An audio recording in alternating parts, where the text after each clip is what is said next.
Halo, salam olahraga untuk seluruh pencinta futsal di Indonesia. Kami dari Moreland Futsal Club dan Series Futsal. Alright, hello everyone, and so welcome to Series Futsal on a Wednesday night with our first game of the night being a very fun contest with 1-0 who just came off a huge win so last week against Phoenix, who looked to continue a bit of a back and forward start to the season. And joining me in the commentary box is the one and the only Han. Hey Han, how are we? Fantastic here, Moe. What a game is going to be. It's going to, Northern Phoenix coming off from a bye, and then, they're ready. They're up and about, and they want to be back on winning terms. So it's going to be a very exciting game. And already, so 1-0 with the corner. Ooh, 1-0 threatening so early, but their win last week would be giving him huge confidence now. They're just, a downside for them is just not being consistent, but when they're on form, they are unstoppable. You saw them go against Fitzroy. It was do or die. They bring in the mentality, and if you have teammates like Maya Hasten, Linda Sawa, and Annabelle Hosking just be on terrific form, they will be unbeatable. Yeah, you're not so wrong there, especially after, so last week, they were what, 5-1 down? Ooh, and Linda Sawa goes, yeah, so were they 5-1 down or something? They were 5-1 down, yep. And then one miracle goal, and then 3 minutes later, they're back in it. Something must have happened in that second half, in that halftime talk, because it was right after a timeout that they just unlocked and were ready to play, and Fitzroy just couldn't able to find a way back. And so on the touchline today for 1-0, they've got an assistant coach there in Sir Luca Corrado, who will be taking over from Costa from next week while he's gone away. So let's see how that works for 1-0. Any reason why Costa is? I think he's going on a trip to Greece, which I think everyone is at the moment. And quick play there to Dana. Ooh. I feel like this could be that this game could go so either way. I can't really pick a winner. Not at the early stages where it's just been a little bit tricky for both teams to find a way through, but plenty of opportunity and chances. Oh, big save there. She's going to be very important today, Jess. Very important. Jess Giovinazzo, she made the team. Who they versed a couple of weeks ago? I think it was Melbourne Evolution, and they bet them 4-0. You were there, obviously, Moe. She played well. But she made that game so hard for Evolution to score. There's literally times where I'm like, this has to be a goal, and she'll stick out a leg. I'm like, yep. Her decision-making is second to none. She is probably one of the best intelligent goalkeeper in the competition in terms of the decision-making that she makes, and it goes a long way. Yes, 100%, I will give you that. And I think they're going to try to exploit 1-0 and play it long, like a few teams have been. Ooh, but 1-0 so far looked a more settled team. But as long as Phoenix have that player on the pitch, it doesn't matter. As long as Tana Stevens is on, you don't know. And Linda, ooh, big tackle there from Christine.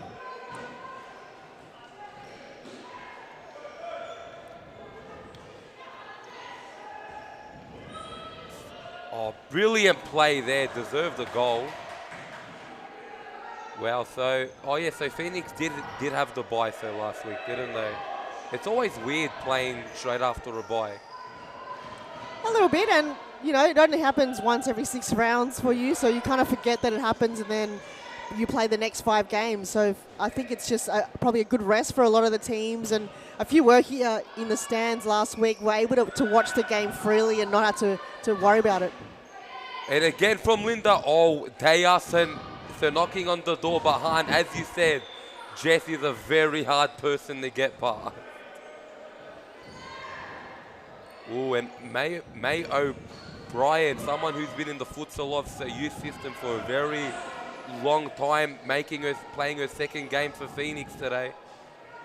I'm pretty sure it's her second game for Phoenix.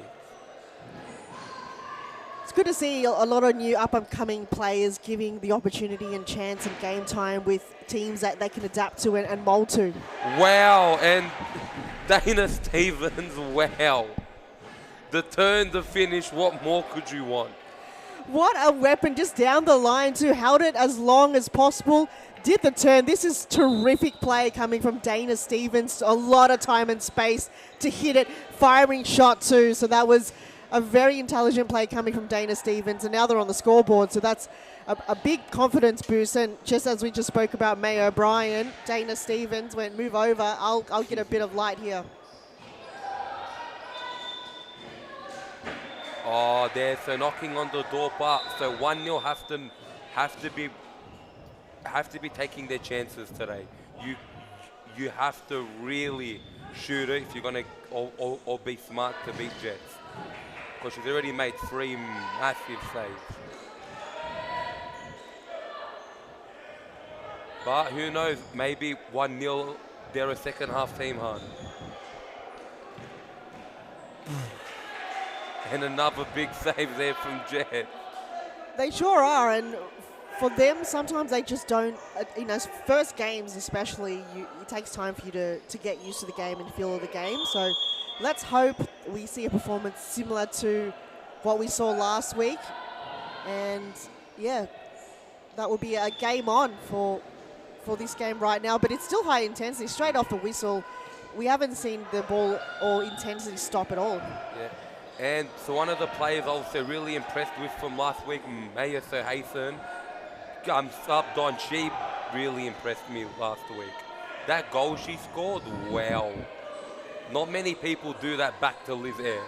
Absolutely not. And Maya Hasten, she's been with 1-0 for quite some time, but hasn't been, perhaps on the squad as much as she wants, but it's good to see her consistent. And May O'Brien says, Dana, thanks for starting it off, but now it's my turn, and absolutely launched it into the top corner. What a one-touch wonder. Just didn't overcomplicate it. It went for goal, and then she started lacing up her boots straight after, but that was terrific assist. And again, too much open space for Northern Phoenix. They'll just capitalize on those opportunities and then move on from there and find a goal, and that was terrific coming from O'Brien. Except the funny thing is that Phoenix have had 2 shots and 2 goals compared to, 1-0 have had about 8. So that's why having a good keeper is important, because Jess is just one step above everyone at the moment. But Selena is still very young and has plenty of time to develop as well. And so 1-0 have plenty of time to get back in the game too.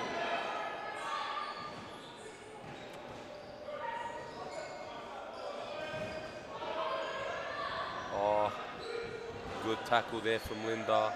I feel like Linda has to get a bit more involved. I feel like Linda's probably moulding in her new boots that she's just received. Where's her fluorescent pink boots that she normally has? I think it's a little bit unusual to see her in some new colours, so it could be maybe not her kicking boots on. I'm not too sure. Maybe, and so Maya Hasten trying to replicate the goal from last week. It's funny that you say that, because if you look at Stella, she's got the same type of boots and they look pretty brand new. Do you think they went shoe shopping together? Absolutely, they sure did. And so far, Phoenix have been playing it into the danger zone and have a deserved 2-0 lead. Very well-deserved 2-0 lead. So, Han, tonight there's a lot of big games on tonight. A lot of big games. Every Wednesday, Moe, has been absolutely big games, no matter where you come from. But let's go through them all, as it's going to be a corner kick. So, Melbourne IQ against Preston. We saw the lineup for Melbourne IQ. It is probably one of the strongest we've ever seen. We don't know who Preston has yet. Maybe missing their star keeper from last week, Aisha. But I know Beck and Deb should be able to deputise. And then Fitzroy up against Western United. Western United obviously was defeated last week. We saw that, but Fitzroy looking to come back again, depending on what they have on the squad list. And then to finish off this round 8, Evolution up against Halberg. And a lot of returning faces for that game. I'm excited. I can't wait. I think Somaya hastens down with an ankle injury, and it does not look good. It was in that passage of play where Northern Phoenix was continued to bomb it, and I think it was just a bit of chaos there, and she kind of went down a little bit. I'm just going to see if I can get perhaps some vision on it to see exactly what happened. Doesn't look too good though, because she seems to be grimacing a lot. She's a bit concerning.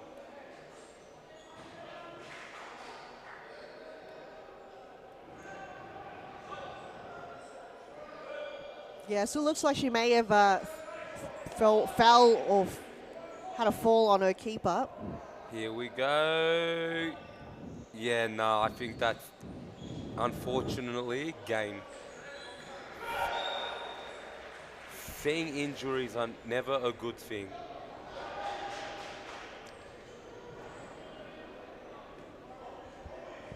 Just an accidental one as well. Yeah. It wasn't, when you're in the chaos, you're in the mix, you just sometimes unaware of your surroundings and you get caught up in those situations, but hopefully she's okay. Well, that's what they say. Sometimes you got to put your body on the line to stop a goal, and unfortunately sometimes things like that happen. But we're all hoping here that it's only a quick knock and she's back in a few weeks. But a bit of a stoppage, slowing the game down. Maybe that's a plus for 1-0, who can settle down a bit and try to fight their way back in the here. Could be away, but Northern Phoenix have been keeping it in their attacking half for majority of the game and capitalised a lot of those opportunities. But it's good to see. So 1-0 they're hopefully just going to keep attacking, and hopefully they can get into this game.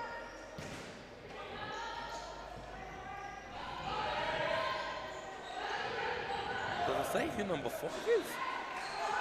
I can find out in the WeFroth app. Yeah, because I'm such an ear and it's not telling me. 1-0 have brought on a new player, which we will confirm the name for you momentarily. Yeah, I think they've brought in 2. But they even saw number 5, I'm not 100% sure. All right. And a timeout from 1-0 here, with Phoenix are leading 2-0 going into it, and we'll see you straight after the break.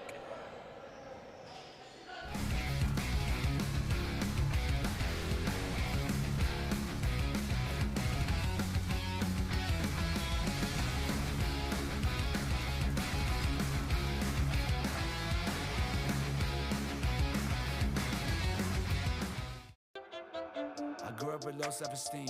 Was me and my mama, just us in the trauma. Hands up if you know what I mean. I see you, I feel you. I want you to know that you're not alone. I know what it's like not to have a home. Feel like I live in the end zone. I'm the one leading the drives. The crew riding around in a Benzo.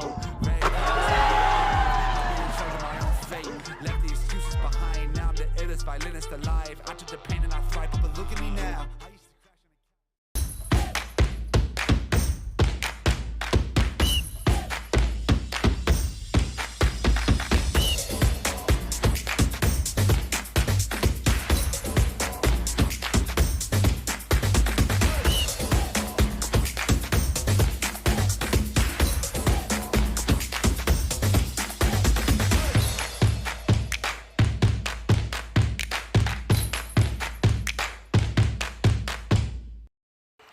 And ladies and gentlemen, so welcome back to Series Futsal Victoria here on a Wednesday night with the first game of the night, 1-0 versus Phoenix, where so far Phoenix have a handy 2-0 lead, but a lot of that has to do with their keeper, their superstar in goals, Jess, having a great game so far. And joining me is the one, the only Han. Han, what are your thoughts so far in this great game? You said it right there before earlier. Jessica Giovinazzo have kept Northern Phoenix in the game. There's been plenty of chances for 1-0 to get on top. They're starting the game quite well, but time and time again just haven't been able to test the keeper in any way. And you just see the defense of Northern Phoenix. Not only that you've got a keeper that's such a solid stop for Northern Phoenix, you've got the whole defensive side making sure they're structurally there for the team. And that's where it's lacking sometimes for Eastern FC. They're just not attacking or pressing. So there's so much open space on two of those occasions where the goal was scored. Yeah, like I sort of feel like the 1-0 don't know whether to press or stay back, and they're in two minds. But I think the 1-0 is better when they're counter-attacking, because you put so Linda, so Annabelle, and all those players on the open court, they are dangerous. Especially so Linda, I always call her super glue, because somehow that ball sticks to her feet even when people tackled her 100 times. Every team has got at least one of those players where balls are just absolutely hard to get by. But yeah, confirming the names, I've got number 5, Judy Connolly, and number 2, Jennifer Lum, according to WeFroth. Oh, it's a great throw to Linda, and Jess in the right spot again. I feel like so 1-0 has to start getting some power behind these shots, but they're getting in great areas, but they're not putting for anything behind it.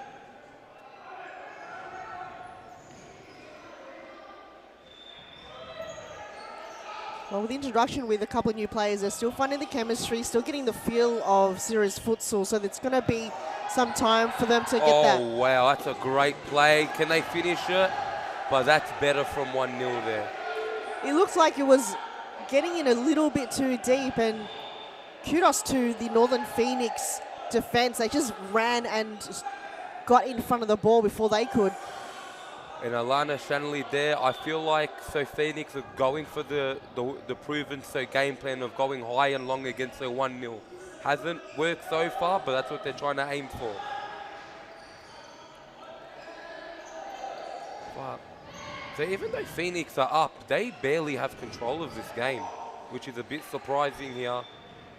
They'll be glad to be up, but they'll want to see a bit more of the ball in their half. Especially when you have players called Dana Stevens. Dana normally sits back, so you've got May O'Brien having that particular anchor role. That's probably why you don't see the playmaker, and it kind of looks a little bit disjointed for Northern Phoenix. They're trying something new. They want Dana Stevens and Alana Shanley to be up forward to create those opportunities, but then you've got to have someone to feed it to them. So that's where they're probably a little bit lacking at the moment. Yeah, just a little bit, but I think that's great experience for May, because in a few weeks, she'll probably fit right into the Phoenix system. And there we are with Christine Sohana, who's been, it's Steph Pencer, who's been a bit quiet so far today.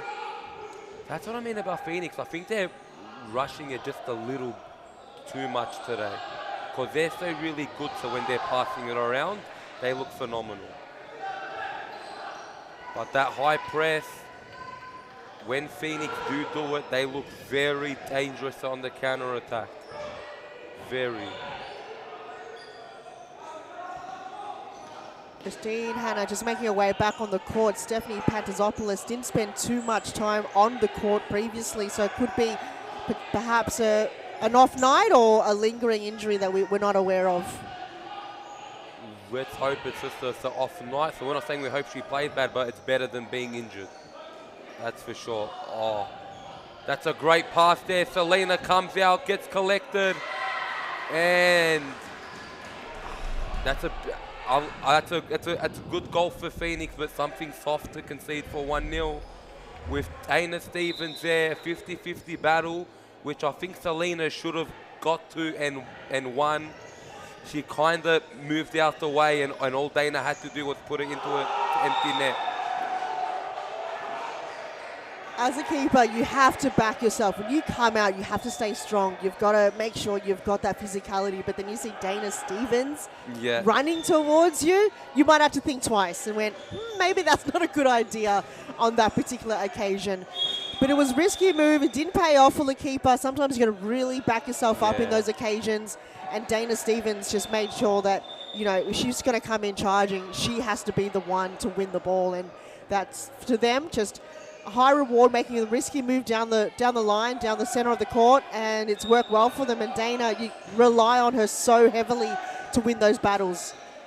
Ooh. If she fell there, that was a call for a penalty. Oh, 1-0 and knocking, but no one is answering. I think they've just got to find the key to unlock the padlock, or they've got to find the right passcode. They're definitely banging on the door. There's just no way at the moment that door's opening. Yeah. Jessica Giovinazzo, she makes it look so easy there in goals. She does. And the funny thing is, Phoenix have only had 3 shots compared to 1-0's probably 10, 15 now.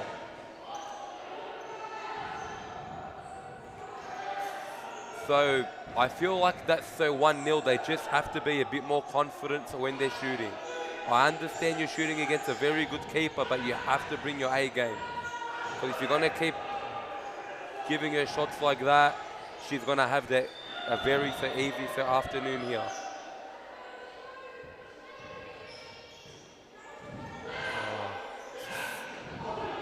Here we go for Annabelle Hosking. Oh, good pass. Again, Han, again. That was terrific positioning coming from Danielle Galina. She's put herself in that position, draws it in, and then that assist was perfect. She probably had time to touch it. Yeah. Because those balls, time and time again, you overcook it. She goes again. And she takes the touch this time, but Jess again. Wow. Just from the first 18 minutes, I think Jess is end of the match. Just from the first 18 minutes. If Jess is here every week, where would you think Northern Phoenix would be right now? Oh, you know what? That's tough because Alyssa is still such a good keeper. She is. But Jess she brings in so much to the game. So it's a presence. It's a presence. And that's the one thing, the older you get, the more you get. But she's just so scary, so one-on-one, because you know you have to put her in the corner to beat her or else.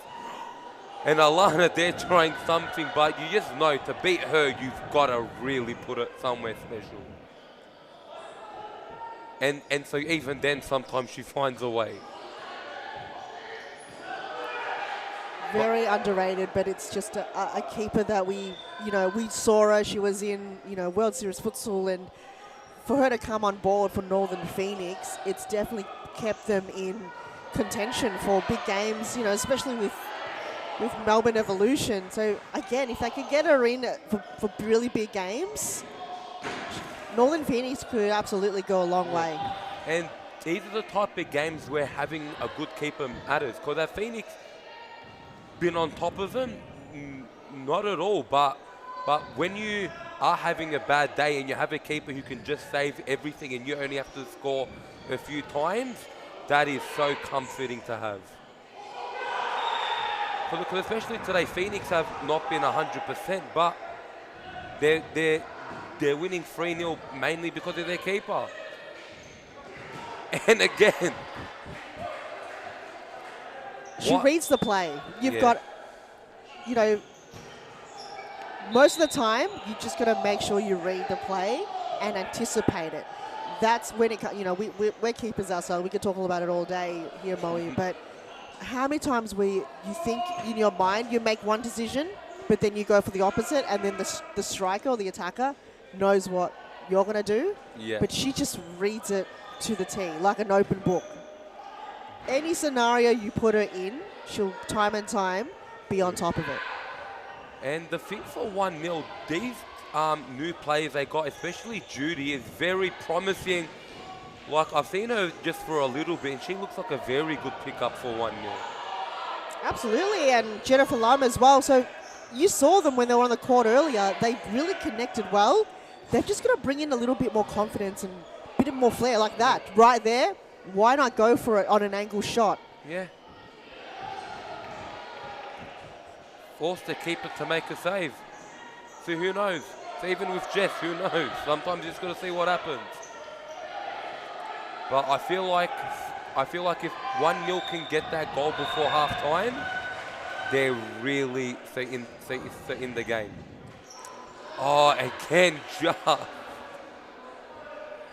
So Isho on the sideline is going to be faking his Lucky Stars and his goalkeepers at the half-time break.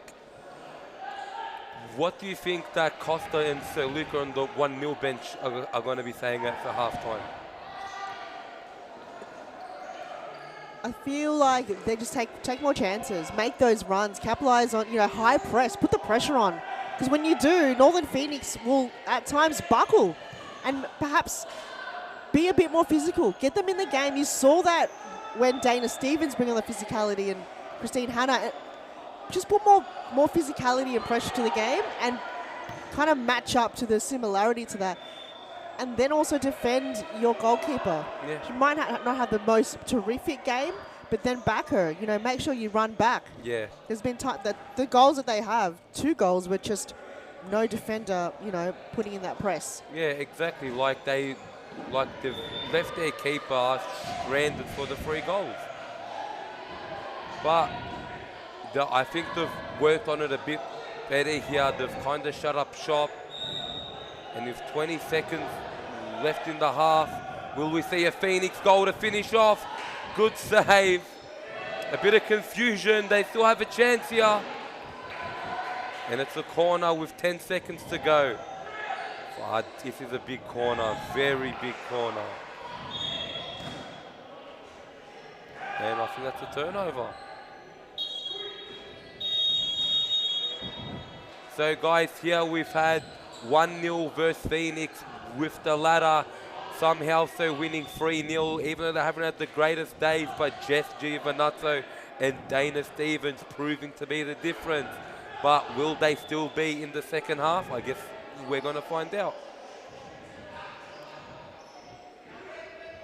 Every day, it's detail, it's important for improve your career. The group is the key of success. If you don't have a union group, you can win some matches, you can win some tournaments, but finally you don't win the World Cup or you don't win the European Championship. You need a strong group and everybody go in the same direction. The futsal is totally different than in Europe or in other countries. I think there are good levels here in Australia. There are good players, so they have to work hard. And maybe in the future Australia is in the top.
All right, ladies and gentlemen, welcome back to Women's Series Futsal Victoria round a huge game today, starting us off with 1-0 versus Phoenix, with Phoenix having a 3-0 lead.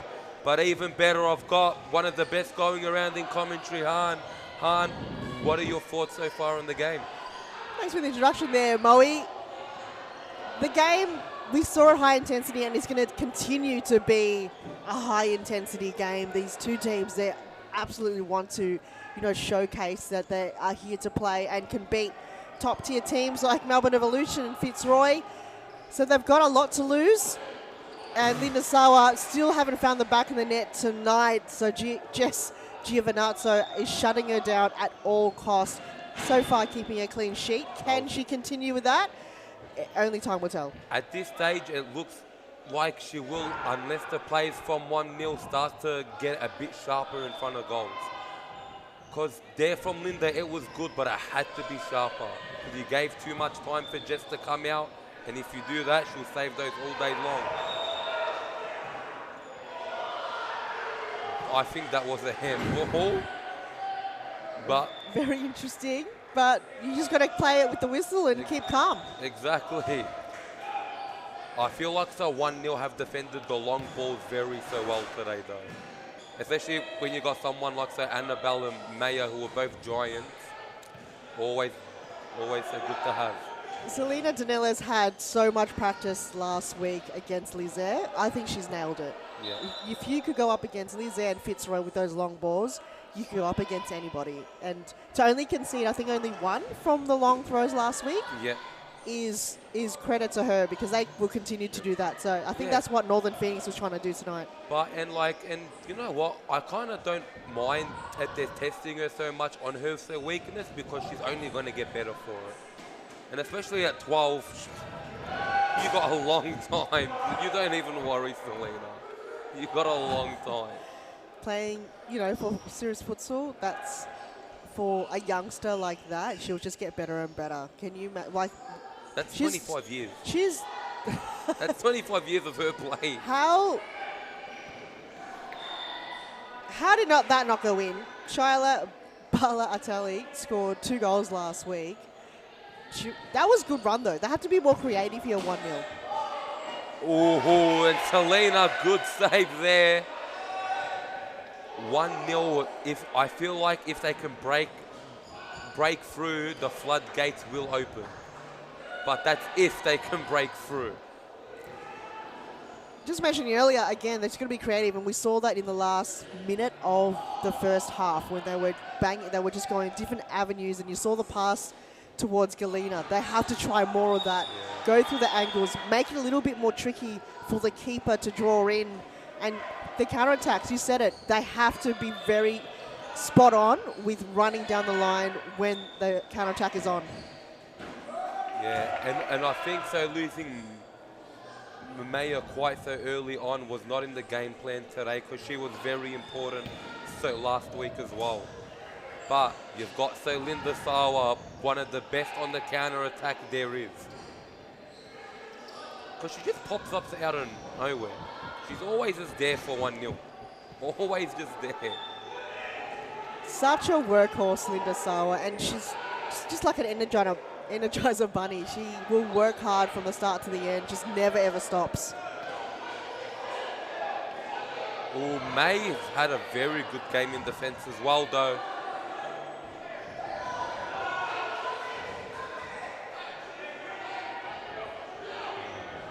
So the Phoenix here can't seem to be doing what they usually do. So 1-0, really giving it to him. Oh my days. I would bet Linda Sawa to score that every day of the week, but not on a Wednesday apparently.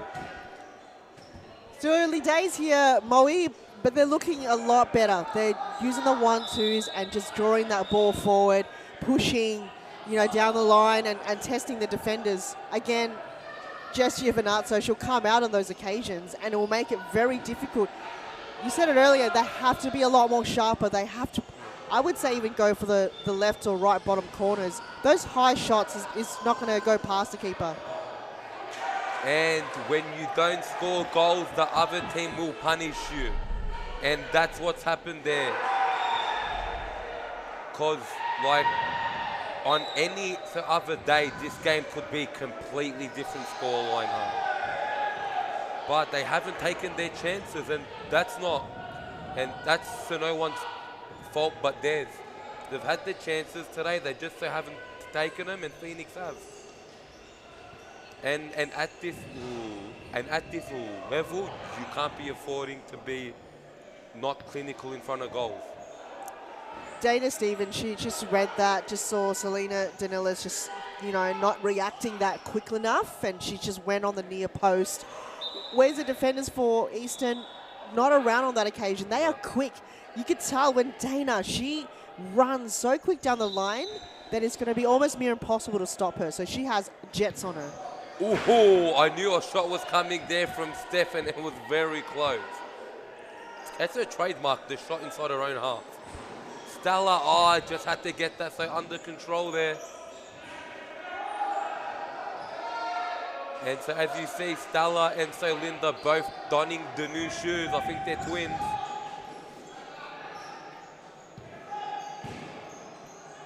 And I think it's also Annabelle Hosking. Yeah, it is as well. All right. That's a cute little team moment. Hey. Whoa, wow.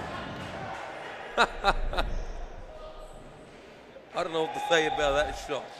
But Dana Stevens is one of the players where you can just give her the ball and she will just shoot with any time and space. Look at how she, and it's very smart shot as well. It's between the knee and like the hip. Yep. So as a keeper, you don't know if you're going to have to go down or stay up. And she hit that twice already in like two quick succession. She's nailed that very low ball. It's insane, and it's almost so hard as a keeper to stop those. It is, like, just played it across, and especially with that pace and so accuracy, very hard to get there.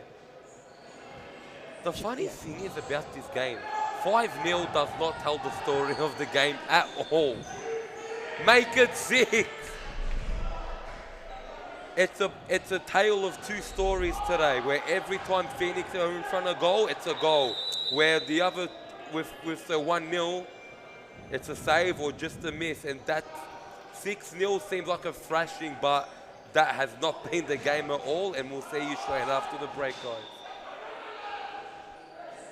Right, but look at me now.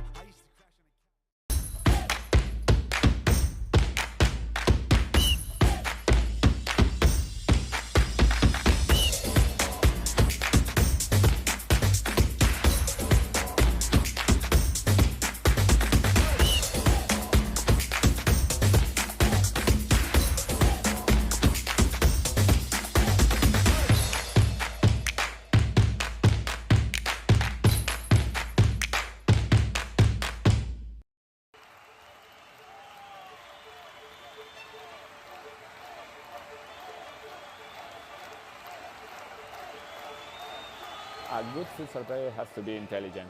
It's the most important quality in a futsal player, because in futsal play is very fast, and you have to think really fast. You don't have time, you don't have a space. They have to enjoy the game. This finally, futsal or football or basketball or tennis, it's only a game, so they have to enjoy. If they don't enjoy the game, they don't improve. No, they know that. We know as coaches that every day is good for. All right, guys, so welcome back to Series Futsal. Welcome back to the first game of the night between Phoenix and so Eastern, so 1-0 with Phoenix, so winning 6-0. But 6-0 does not tell the story of the game at all. 6-1, Han, just as we were saying. Just as we were saying. Timeout breaks must be a secret weapon for Eastern FC. How incredible was that? Let's see the replay. That was terrific pass coming from Annabelle Hosking, and the finish was fantastic. That's what they're going to do. They're going to be a little bit more creative and really attack the ball and back themselves. We didn't see too much of that, and when you do, and you give them that belief that we saw last week against Fitzroy, they can do anything. We didn't see too much of that belief until then. So it worked well, that timeout. Something is conjuring there in the sidelines for Eastern. Look, 6-1, so Eastern have proven it's not too big of a scoreline to come back from. But they are playing the powerhouse, and maybe it is. If you're going to give Dana Stevens that much room, she's going to punish you, and she's done that 4 times today, huh? What a team going. Look at this terrific run again from Dana Stevens. And the final touch, do not overcomplicate it at all, Dana Stevens. She's just so reliable in front of goal. What a terrific attacker she is. And it's worked well that they put her up forward. That's when they need that playmaker. And Christine Hanna, wow. I think so 1-0 just haven't shown up today. Like, they've shown up at times, but just not consistently at all, like they did so last week. Wow. Where did it go wrong for 1-0 today? Could just be their off game, and the addition of a couple of new players just to get into the rhythm of futsal is just building up that chemistry and the formation and game plan of what Eastern is. And that's all it really comes down to. And then you're going up against Jess Giovinazzo. She does not take any risk. That's the difference. Is when you see them verse against Fitzroy, there was a lot of open space because Liz there likes to come out a lot. So that's where they were able to kind of really find that weakness. But on tonight, you've got Northern Phoenix, and when they're on fire, Moe, they're unstoppable. I'm telling you now, so Dana Stevens, I think, may be 4 from 4. And that's one of the wildest stats I've ever seen in my life. 4 shots in a game of futsal, 4 goals. 5 goals, actually, now. 5 goals, oh my God. That's a big stat. I think she only missed twice in the whole game. Yeah. Like, so everything she shot today just turned into gold. And Phoenix, I think that 1 week bye has done them a lot of favours. I think they were just able to rest, you know, take a break.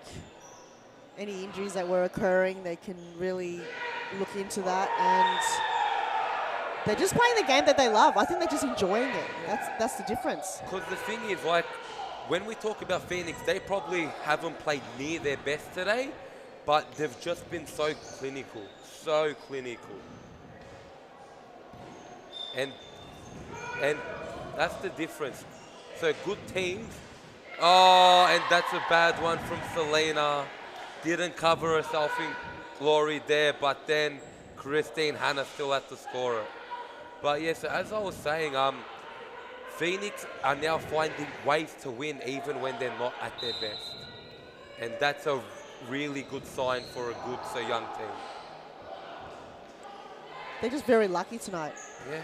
Very lucky, and you could tell in training they're very in-depth, ingrained in their game plan that when they're in front of goal, they have to shoot. And they're going to find ways to be in position to shoot. And it's worked well for them. You see them. Look how many times they've been in front of goal and they hardly have missed. Well, and they're like Christine Sohana and Dana Stevens have been really good today. And it's always good to see Christine Sohana playing good because she's often the one that gets so overlooked as like a big player. But I really rate her and her skills a lot. You see the confidence that she has. There's time and times again where 2 seasons ago, she wouldn't take on a player. But tonight, you've seen her. How many times has she done that? Just take it on her own, bring that confidence. If you're 3 goals up, you've got nothing to lose on a lot of those occasions. Why not go for it? And it's worked well in their favour. Extremely well. Oh, that's not a sight any keeper wants to see. But Selena does a lot better there. That must be terrifying to see. Dana Stevens charging at you with an open court in front of him. Because she'll probably kick the ball, kick it into you, then charge straight into you as well.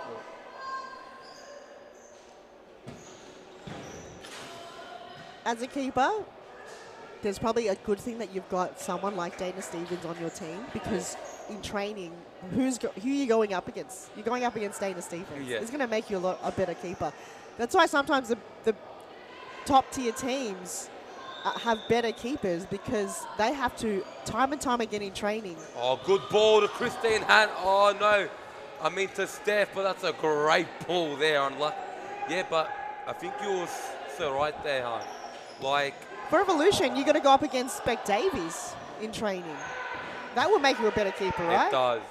And speaking of that, Danielle Bradley did win for... Oh, yes. That's exciting. I did see that. So you must be so proud, Moe. That's insane. To win a tournament for your country, words can't even begin to describe it. And here's so hoping that Australia can follow suit soon.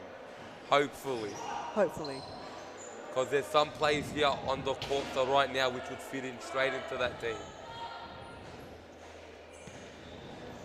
Well, so Linda Sawa today just has not been at her usual best.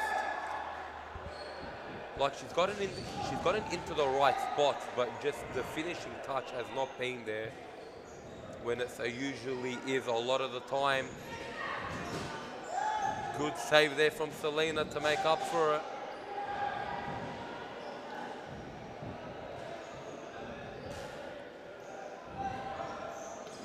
Now I think this game just turned into a free-for-all. Eastern, they've got nothing to lose at this stage. You know, the game is not theirs anymore. 9-1. It's done. The game. 7 minutes to go. 7.5 minutes to go. It's hard to come by. Where's that been the whole game?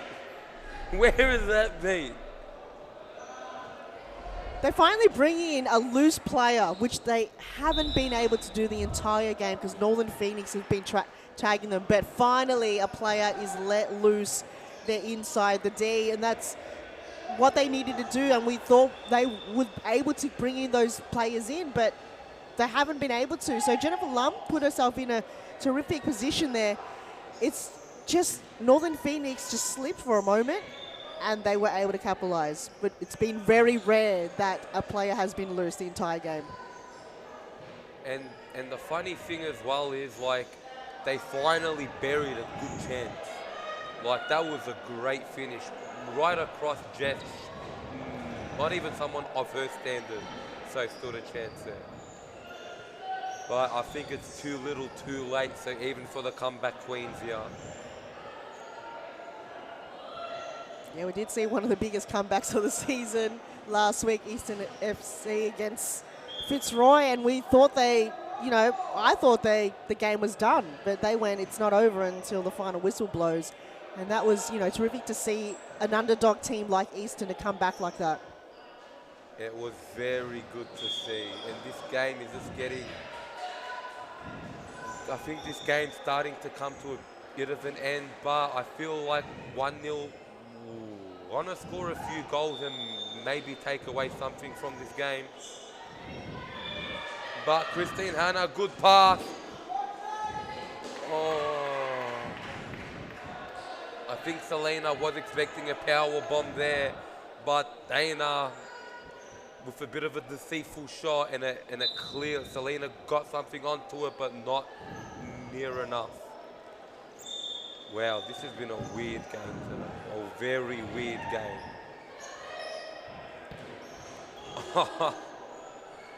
1-0 have decided to bring their shooting boots with the last 5 minutes here. A bit too late, but hopefully they can keep this scoreline a bit respected. Because they haven't been that terrible today. They've played really well on the attacking side. It's just been defensively. Yeah, conceding 10 goals, it shows that defensively they just haven't been on point tonight. Northern Phoenix, the goals are great, but there's times where it's just been giving too much time and space to allow those shots to be taken. So it's just the matter of just going back to the drawing board and working on little simple futsal defensively, and then, because we see how good they are in the counter-attacks, but we haven't seen too much of that tonight. No, so we haven't at all what they've come in with the correct plan today, but the execution from the players today has been a bit... did Alana Shanley get a touch onto that? I believe she did, and she's frothing like a coffee. Let's see a replay. I'm pretty sure she may have got a foot on it. Let's see carefully. Yep, left boot on it. Lada Shooter Shanley, 2 on the scoreboard. Phoenix just seem to be on fire today in front of goals. They just seem to have found that groove now. And especially as Phoenix do have a lot of big games coming up, I feel like this was such a good game to have. First game back from the bye, as it gives them a lot of confidence going into the business end of the season. Oh, we're still into it there, Moe. They've got Western United next week, and then Fitzroy, and then Acu, which they lost to, and then it was Carlton again. So, yeah, a couple of big games coming up. So they're going to be challenging these teams that have already lost. Yes, especially that's a Western United game. That's going to be massive. Going to be super. If they can bring Jess to that game, that's 3 weeks in a row that she'll be here. So it's going to a lot to ask for the keeper. It is, but if they have her, oh, what a game that's going to be. Like, because even then you've got like Dana, so Annabelle, Christine and Jess versus the likes of Clarissa, Layla and Amanda. That's going to be a blockbuster. And especially because that's going to be the fixture for the last game of the season too. And who knows how important that game is going to be.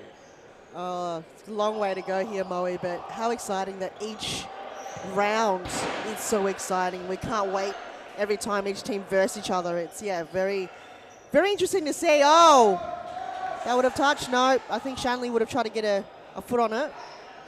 And the funny thing is, like, I feel like in this season that every team has really started to step up. Because even though Carlton have had some bad results, they aren't playing terribly.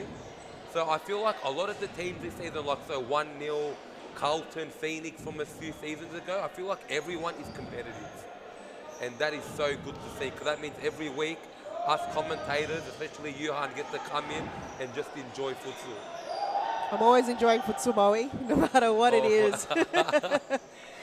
It's always exciting one way or another, because you get to see just so much talented players here on the court every Wednesday.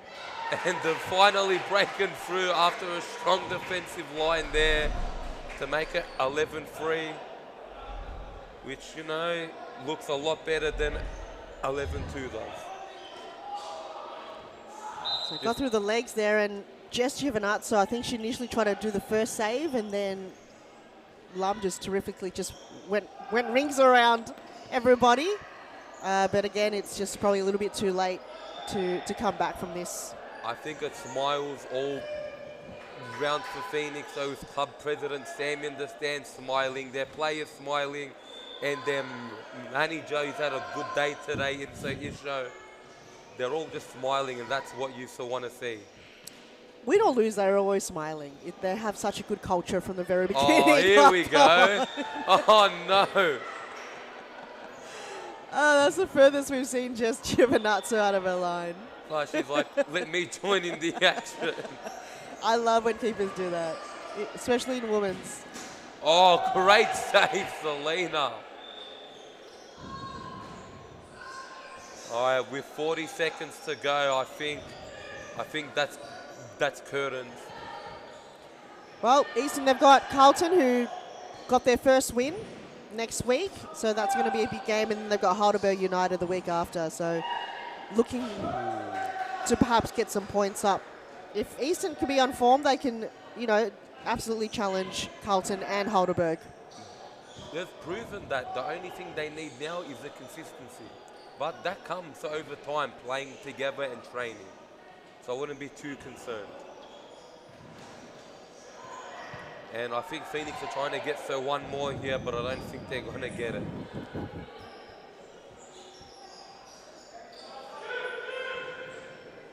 What a game, but yeah, I would say play of the match go to Dana Stevens or Jess Giovinazzo, because 6 goals to Dana Stevens, 1 to May O'Brien, 2 to Christine Hanna, and 2 to Alana Shanley. How do you win by 8 goals and your keeper's so in contention for man of the player of the match? It was a clean sheet until probably that timeout that was called when that first goal for Eastern FC scored. But she's just pulled off amazing save after amazing save. maybe her kicking could do with a bit of work. The only person that's scored from a footy kick so far in this season is Aisha Atik, and she's still keeping that title for now. I think a lot of keepers want to take that away from her. So guys, yeah, what a wonderful game that we've had in the first game. Even though the scoreline says something different, it was a close game where I think the keepers and just being a bit sharp was the difference, with Phoenix taking out the game 11-3, and hopefully we have a Phoenix superstar coming in for us to interview soon.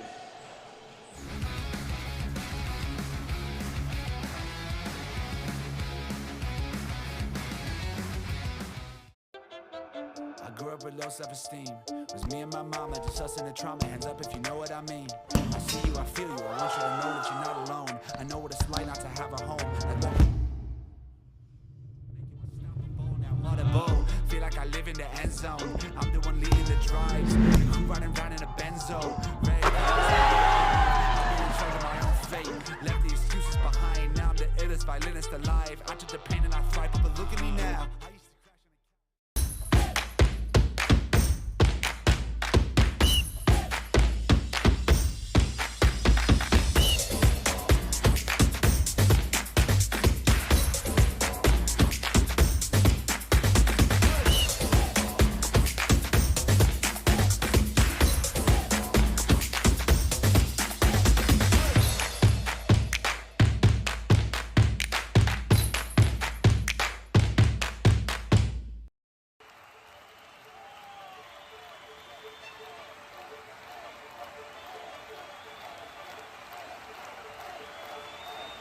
A good futsal player has to be intelligent.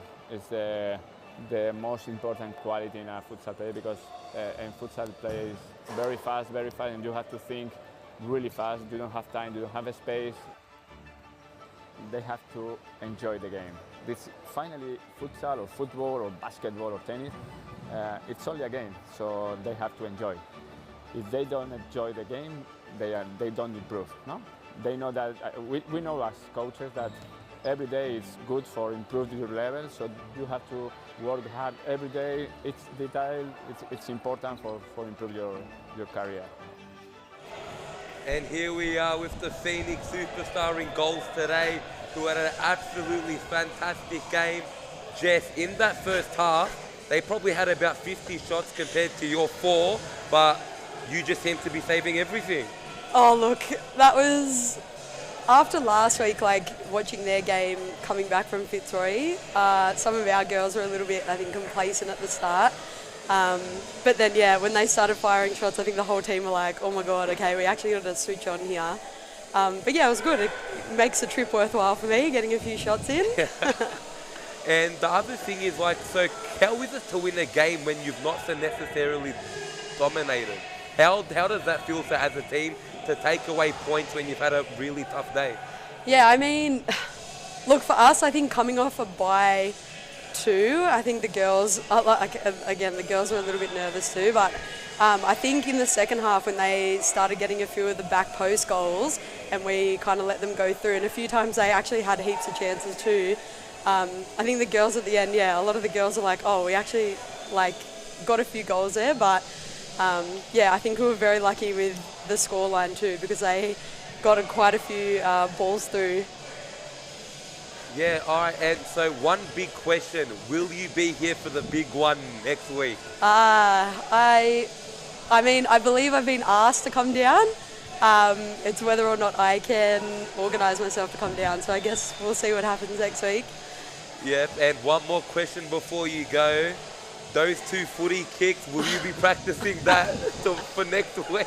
Look, honestly, back in Canberra too, it's the same thing. I get those opportunities and it's something I need to go practice. So absolutely, I'll be practicing them, and hopefully one of my games when I come back down, hopefully I can get one in.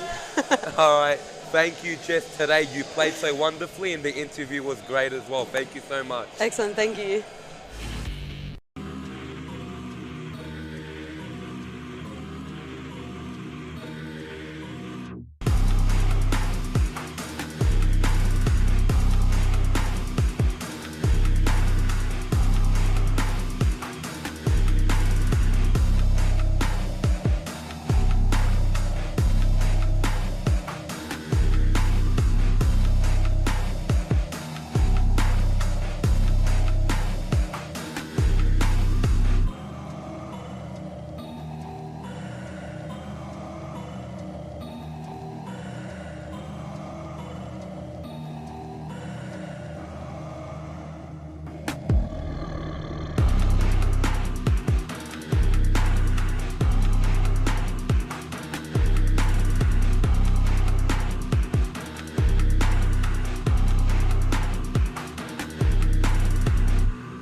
Halo, salam olahraga untuk seluruh pencinta futsal di Indonesia.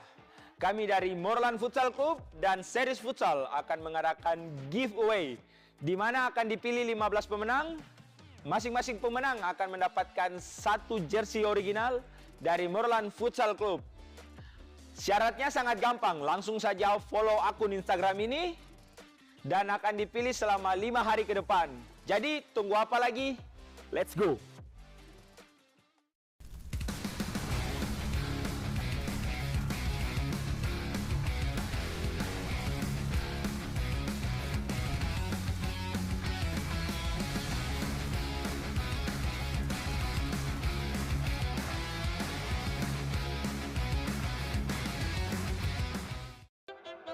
I grew up with low self-esteem. It was me and my mama, just us in the trauma. Hands up if you know what I mean. I see you, I feel you. I want you to know that you're not alone. I know what it's like not to have a home.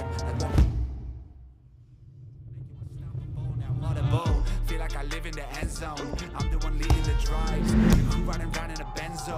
Red I'm in charge of my own fate. Left the excuses behind. Now I'm the illest violinist alive. I took the pain and I thrive, but look at me now.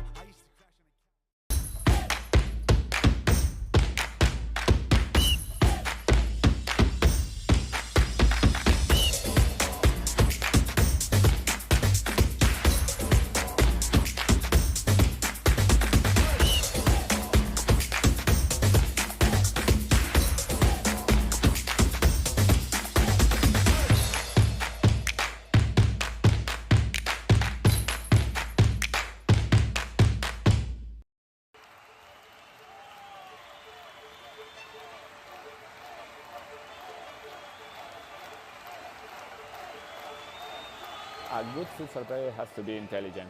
It's the most important quality in a futsal player because in futsal play is very fast, and you have to think really fast. You don't have time, you don't have a space. They have to enjoy the game. This finally futsal or football or basketball or tennis, it's only a game, so they have to enjoy. If they don't enjoy the game, they don't improve. No, they know that we know as coaches that every day is good for improving your level, so you have to work hard every day. It's detail, it's important for improve your career. The group is the key of success. If you don't have a union group, you can win some matches, you can win some tournaments, but finally you don't win the World Cup or you don't win the European Championship. You need a strong group and everybody go in the same direction. The futsal is totally different than in Europe or in other countries. I think there are good levels here in Australia. There are good players, so they have.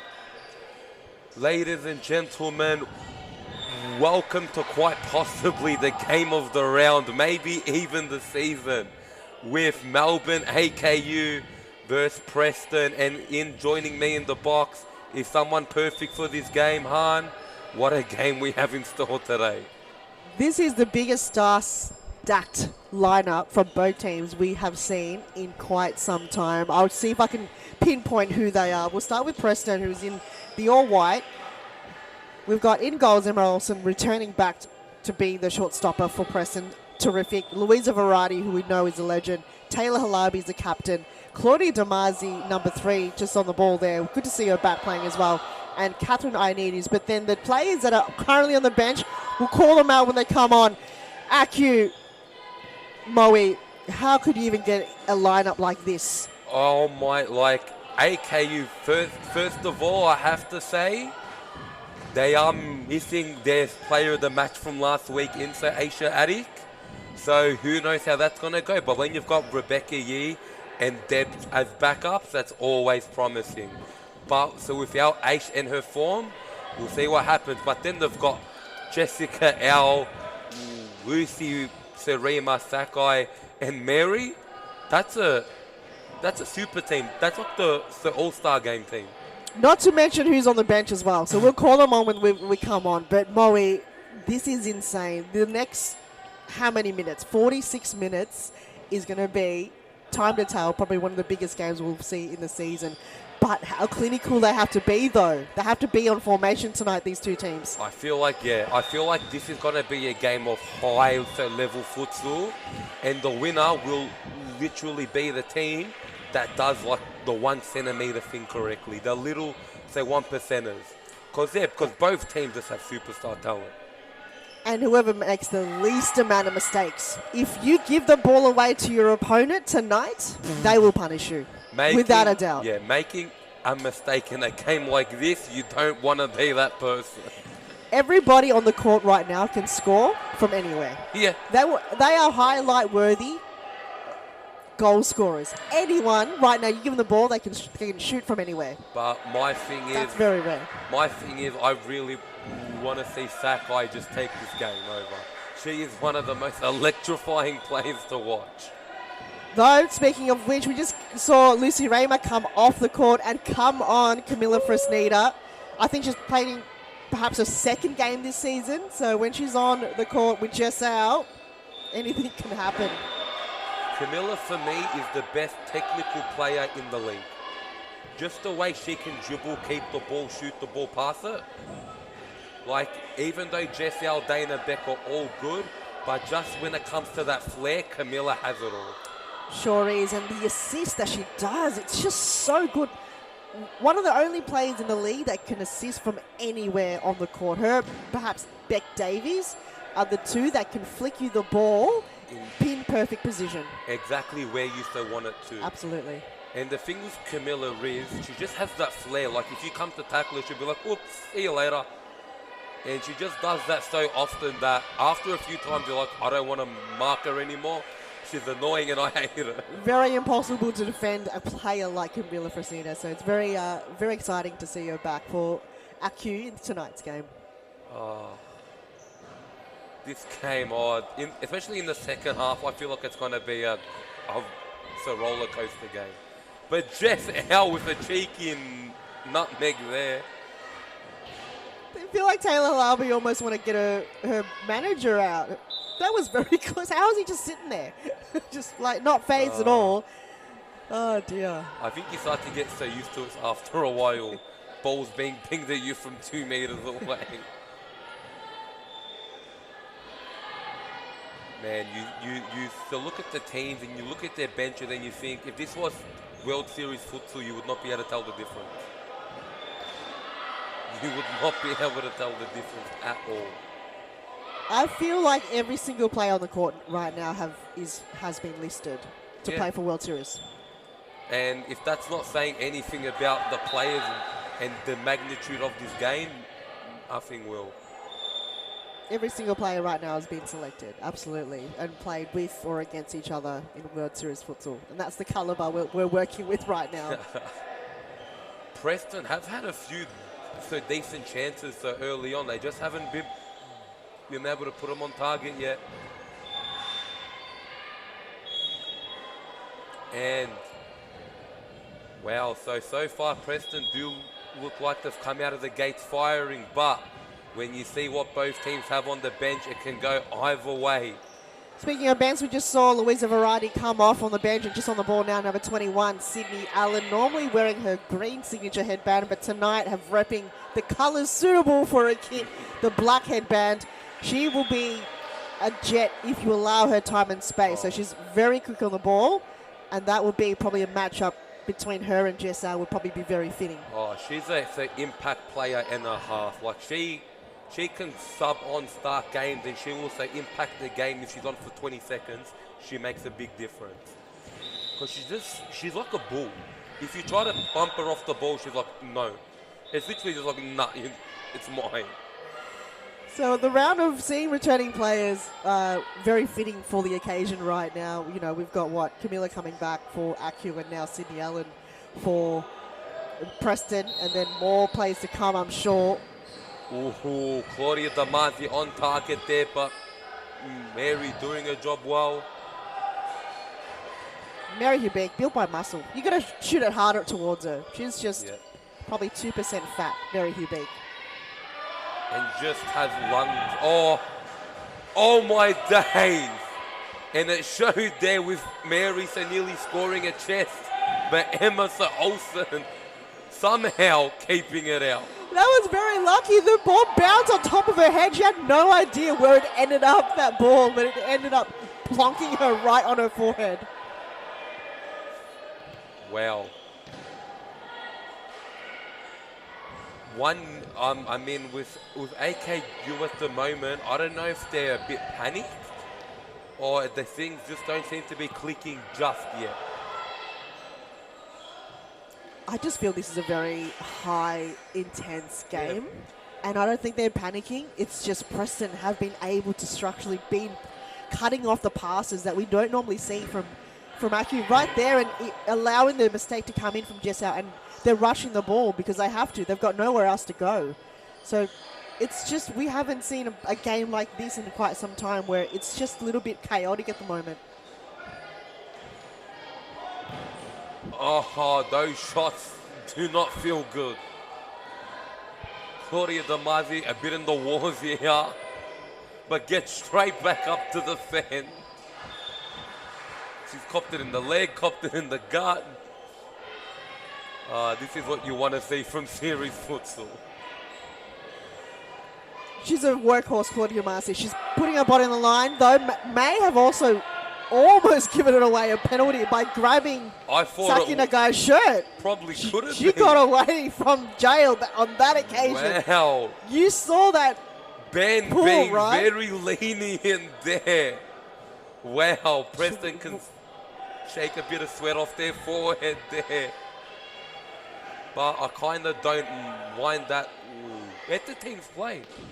It's a big game, so let them play physical. As Ike, I feel like is about to come on for Claudia Damazi, and Emma Langley have come on the court there for Kat Ioannidis. Well, so Preston using their sub very early, and big save from Rebecca Yee. Wow. If she keeps playing like that, maybe Aisha won't be missed too much. That was hard. That was low and fast, and her vision was impaired too. So it's just instinct from a keeper. But that's what you want to see, because when you have players of this standard, you want to see keepers of the standard too. And so far, both have had to pull out really big saves to keep it 0-0. Don't want to concede one for their team. It'll just, you know, almost you feel like you let the team down, right? Because look how good they're kind of moving that ball forward. And if you let one in, you kind of feel like almost it's your fault. Especially in a game like this, that first goal is crucial. As AKU, big chance. Ooh, AKU have found their flow now. This 4 they have on the pitch is absolutely ridiculous. And they've timed it well, their subs. Normally we see a lot of 2 or 3 substitution come on for Aku, but they're just holding it momentarily just to kind of bring in that chemistry within these players right now. Oh my days, AKU are just popping shots off from everywhere, but Sydney Allen with a bull-like type of run, getting a free kick. This game's gonna be ridiculous. I can't wait to see it. So Sydney Allen was dispossessed by 2 players and still held her feet. Like, that is some form of core strength that she's got inside of her. Oh, that was the chance there for Emma Langley to open her account today. Man. I think she kind of curved her body a little bit too much and then didn't really anticipate the ball to go at that speed. She probably thought she could touch it first and turn, but the ball had a different plan. Who's going to score the first goal? You couldn't guess it. You couldn't. What if there's no goals? But we know it's futsal. Yeah. It's very rare that it's 0-0. But AKU proved so last week they only need 1 goal to win it. So AKU were full of confidence and knowing, Francesca Iamano has subbed on. Imagine having her as a substitute. Ridiculous. But so AKU, even though they won 2-0, they held that lead till maybe the last 30 seconds. So I think they're comfortable if they don't score early. Oh my days! Just as I spoke about it, Camilla says, watch this. That was a terrific ball coming towards her, and she just hit that like a rocket. It had to be low, and it had to be where Emma Olsen had to outreach herself, and that was just kind of easing her a And little they've bit. gone again, second the guy. They've gone bang, bang. And AKU are 2-0 up out of nowhere, huh? That was very fitting in terms of the assist. We'll have to go back and see who slotted that towards Saki Nagai. I think it was Camilla. Yeah, when you talk about who can have one of the best assists in the competition, Camilla Fresneda. So she's now partook in 2 of the goals tonight. Yeah, and that's the difference. A player so like Camilla, who was at Preston so last year but not so utilised to her best, but here she's showing why she's such a dangerous player. She's just moulded in. Whatever team she plays for, if it's Preston, Amazons, who else has she played for in the past? Northcote, I think she was with them. She just adapts to whatever style the team brings and then works with it. You don't even and the funny thing is, so you don't even have to coach her. She knows what her job is every time she steps onto the pitch. That type of intelligence is super rare. Second guy looks like she's taking a break, and Jaina Bennett comes on the court, number 3 for Melbourne AQ. Anyone else have got on the court, on the bench right now for Melbourne AQ? It feels like they've just got like an unlimited amount of substitutions there. And the funny thing is, the players just keep getting better. Wow, so Preston, with their dominance a bit early, has started to fade away, and it has gone in the favour of the AKU so far. Jess Howe with one of her runs, which she so often does. They've also brought on for Preston Olivia Sarin, who was the goalkeeper for Preston in last week's game. So had no idea she was also a field player. All right. We've seen a few players do that, but very rarely do you ever see it actually happen. I think Lizaire was one. Yes. She used to play on the field for Preston, and even then her shots were It was electrifying. insane. And Danny Petreska, I think ran it at me. Anyone else a field player? That's a goalkeeper? I'm trying to think, but I don't think so. I do not think so, no. No.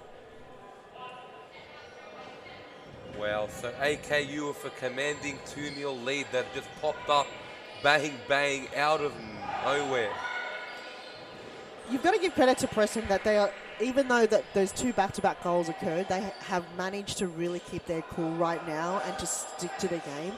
A timeout doesn't necessarily need to be called. They've just kind of eased it up a little bit and went, okay, you've scored 2, we're trying to not allow any more to come. But now they've got to respond. And I feel like this is a good substitute because Dimi really does hold it down from defensively. Claudia, so like, she's just such a good defender because she's a pest. She won't stop. You beat her, she'll come again. Even when you meg her, she's always just chasing you down, and that's such a good quality to have. Such a workhorse there, Claudia Damasi. And I feel like maybe Sydney Allen might have to come back on because the game is a bit physical, and if there's anything that she is, it's physical. Can she get the shot off? She can't. Huge here. Yes, big goal there. Great play there, Han. They had to score that. They capitalised on that. They knew there was a lot of AQ players forward, but it all went down to Olivia Sarin, kept her cool, maintained possession, and she had 2 options, left or right, but she chose the right option. And then if the back post was on, she's got, returning players in the middle. That was terrific counter-attack from Preston. It has to go from here. They have to continue those runs, and they probably would now have eased their nerves a little bit now. Yeah, because Preston did all the defending for a bit, but one counter-attack, bang. They're straight back into it here. AQ, that's sometimes you've got too many attacking players, they almost forget to track back. Yes. Yeah, 'cause especially now. Oh, great save, Rebecca Yee. I don't know what happened. She got up and said, if it hits me in the face, I'll take it. It's not hitting the back of the net again. Putting her body on the line for a team, Moe. Gee. And being a keeper as well, I'm so impressed. That's what you want to see. Close range. We just see the replay here. Close range as well. You see that? That's the first one. Good first save, And but Saren. wow. Well, that's what you want to see there. The fact that AKU have 3 quality keepers is really showing why. Because in games like this, when you lose your number 1, it's good to have a backup who's just as good. Well, we also have a few comments in the YouTube chat as Jess Howe just slots one in the back of the net. They're up again, 2 goals, Moe. Wow, a big save from Rebecca Yee, which allowed AKU to go forward and go bang. And here we are with the 2-0 deficit. But AKU just looked like a complete team today. Oh, a bit of a mix-up. Oh, Taylor Halberg got to keep us out of danger there.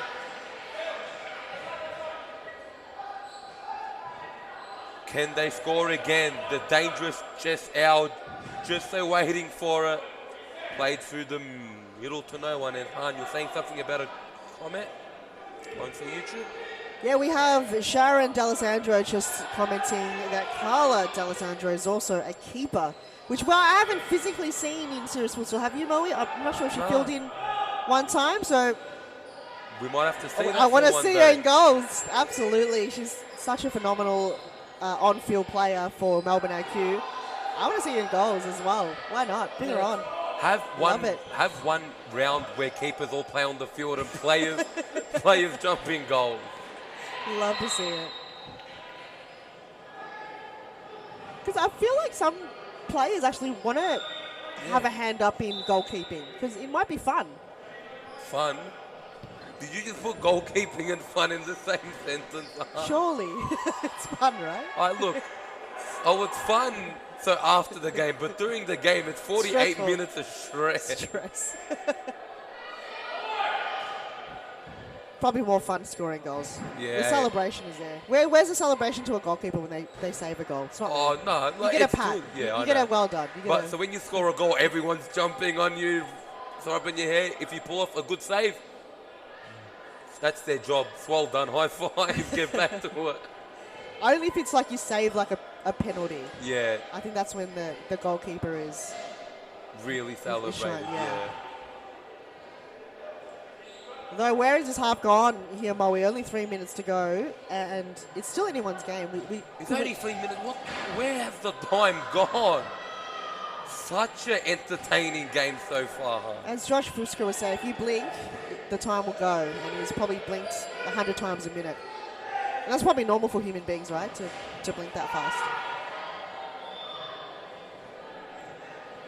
Oh, all right. So with the 3-1 lead, Preston, I think, need the next goal. Oh, and Sydney so close to getting it there. I feel like the only difference is that AKU have probably played together a bit more so with this team than Preston have, and it's not working. It's just not clicking just yet. Oh, that was the chance there, but that's a great play between their 2 stars this game in Sydney and Dim. Oh, the left boot from Sydney Allen is lethal. Like, she can score from anywhere, and from her left or her right. So 2 opportunities there for Sydney Allen. I'm not sure what they fed her down in the US, but it must have been something. The players that you get from the US, they work so hard, especially, you know, you're coming from like college football. It's Sakai? Yeah, like I've so realised that. The players in the US, they're usually built like bulls. they just bring a lot of physicality, which a lot of Australian players do as well. It's a lot of physical game. They're taller normally than other countries, so you just kind of have that as your asset. Sydney St. Allen versus Aina Stevens. Wow, what I would do to see them one-on-one in a futsal game. Hey, let's see when they will verse each other, and hopefully Sydney Allen can make it to the game. It will be quite a fun game. Oh, wow! Lucy Rima from the 2-week break in Bali comes back and fires one in the bottom corner. But Emma Olsen probably a bit disappointed there, but takes nothing away from Lucy there. That's her signature move. We haven't seen Lucy Raymer do that in a very long time. That's, without a doubt, one of her favourite ways to score a goal is from a side ball like that. It's been her signature move for quite some time, but we haven't seen her really, come to light in those situations until now, and she does it so well. Herself, probably, her and Amanda Raha are probably one of the only two that can score from positions like that on their left foot. And it's just so good to see a player who hasn't had the best of form or luck with, say, injuries get a very important goal. It's always what you want to see. Ooh, Jess out there. Because I've spoken to Lucy a few times and her confidence been a bit here and there, but to see that go in, it's what you want to see. Well, they're coming into the halftime break with a 3-goal lead, so for them, it's what they want it to be. Ooh. As I think Taylor Halberg comes down, she's Knee on knee, I think. Yeah, had a collision there just on the halftime break. And I think from there, we should go to halftime. Yeah, we'll go to halftime.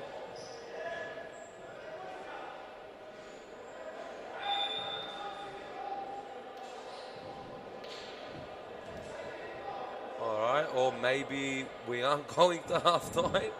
Or basketball or tennis, it's only a game, so they have to enjoy. If they don't enjoy the game, they don't improve. No, they know that we know as coaches that every day is good for improving your level. So you have to work hard every day. It's detail. It's important for improve your career. The group is the key of success. If you don't have a union group, you can win some matches, you can win some tournaments, but finally you don't win the World Cup or you don't win the European Championship. You need a strong group and everybody go in the same direction. The futsal is totally different than in Europe or in other countries. I think there are good levels here in Australia. There are good players, so they have to work hard and maybe in the future Australia is in the top.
Ladies and gentlemen, welcome back to which has been a really entertaining game so far, with Melbourne for AKU taking a 4-1 advantage, but Preston not counting themselves out just yet. Han, what a great game it's been so far. Very expected for Melbourne AQ to be on top of their form. They've just managed to find a way to challenge Emma Olsen and the team. Credit to Rebecca Yee. She's, obviously only let one in, but you've just got to make sure you've got to defend at all costs, and Preston just sometimes just be a bit on the back foot. But if they could kind of find a way to score goals, I'm sure they can come back to this game. I've always said for futsal, you have to be big and big so moments, and Rebecca Yee at 2-1 makes a double save for the Asians, and then AKU go and score. That's how important keepers are. On one end the save, on the next a goal, and the game's flipped on its head. Two of those goals were, partook from Camila Fresneda. The first one, how outstanding was it? And then the assist in the second one with sacking a guy with the header. You've got players on ACU that feel like you've got the upper hand on being more on target with the goals. Preston, how many chances have they had? But they just keep missing. Yeah, and soon Preston are going to have to be clinical, because AKU have shown if you don't take your chances, we will. And I think that's been the theme of the night today. You have to take chances. Oh, big chance here. Just doesn't sit there at all for Emma Langley. I think it just over bounced there, and Sydney Allen, she was able to pass the ball along even though she had two players going at her, sandwiching her, which we have seen the theme of that. They know to target Sydney Allen, having at least one player on her at all cost. Yeah, so you have to, because if you leave Sydney Allen free, you're pretty much asking to lose. So I'm glad that Kui, with all his years of experience, has made the smart option there. And that as well. So AKU have their coaches back after a deserved breakaway. He's got a very nice tan there, Kui. I mean, he's not really showing it. Preston have just missed a golden opportunity to get back in it. We'll get back to Kui and his great tan line. But Preston had a great chance to equalise. And Kat Ianitas, I think, just couldn't get it on target. And I think Lucy Raymer, was on that trip too. Look at her tan line. Yeah. She's looking pretty glowing right now, Lucy. All right, so before a big game, take your team to Bali, I think they're in Vietnam, actually. Yeah, so just take your team somewhere hot. Yeah. For like a week, come back, and you're going to play the best futsal you've ever seen. A mid-season trip. Well, they do it in the Premier League, so why not in series futsal? They do, don't they? It's like a spring break type scenario. Yeah. Because sometimes the players being in the same place all the time, sometimes the motivation dies down a little bit. So sometimes you just need a few days away, experience something different. You just need to remove yourself from the kind of atmosphere, and then make them miss futsal or football. Make them miss it. They want to come back hungry, and that's exactly what ACU is.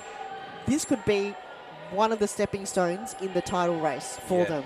They haven't had it yet, and they've had the women's playing it for probably 3-4 seasons now. Yeah. I think it was Bowen to Melbourne, another Melbourne team that was formed by Eva Parthamos, and then ACU bought them, right? So for them to come on board as a women's team in the competition and recruited so well from the very beginning to get them where they are now in the top spot, it could be something brewing here for them. I really so hope it is, because Kui and Ruth have done a fantastic job coaching this team, and they've been patient. Very patient. Very patient. Just trust the process. Know that it will come. It's just kind of like you're riding that wave. It's when you get on that board and continue that wave, and this is what we're seeing right now. I feel like the next goal determines the game. Because I think if the AKU score 5-1, the way that they've been playing, you can't come back from that. But if Preston score the next goal, game on. Game right on. Oh, Jess Owl. Fisher may have heard you from up here, Moe. She went, okay, here we go. I'll live up to that challenge. She's already on the scoreboard, so we know that she can score goals. I know, and I was surprised to see that not hit the net, because Jess Owl from anywhere is usually a guaranteed goal. Because I remember once I had a training session with her. Wow, it's like she's really got a good shot on her. Ooh. Free. Oh, wait. I hope so. Nothing's. No, she looks well. I panicked there for a quick second. So, who is going to hit this? You've got 4 great shooters on the court at once. Camilla would lay it off. She's got so many options. Or not. Oh, wow! Camilla has just come today and said, you are my witness. Everyone witness greatness, and we have today with Camilla Fresnada. She heard me. She's like, I'm not going to use any options at all. I'm going to go right through the wall and right through the keeper. That is only Camilla Fresneda can only execute a shot like that. Come on.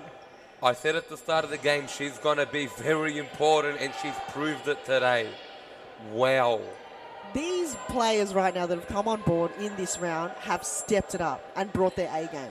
Without a doubt. They have. They're playing one of the best futsals we've ever seen. Like, so AKU just seem to be like everywhere at the moment.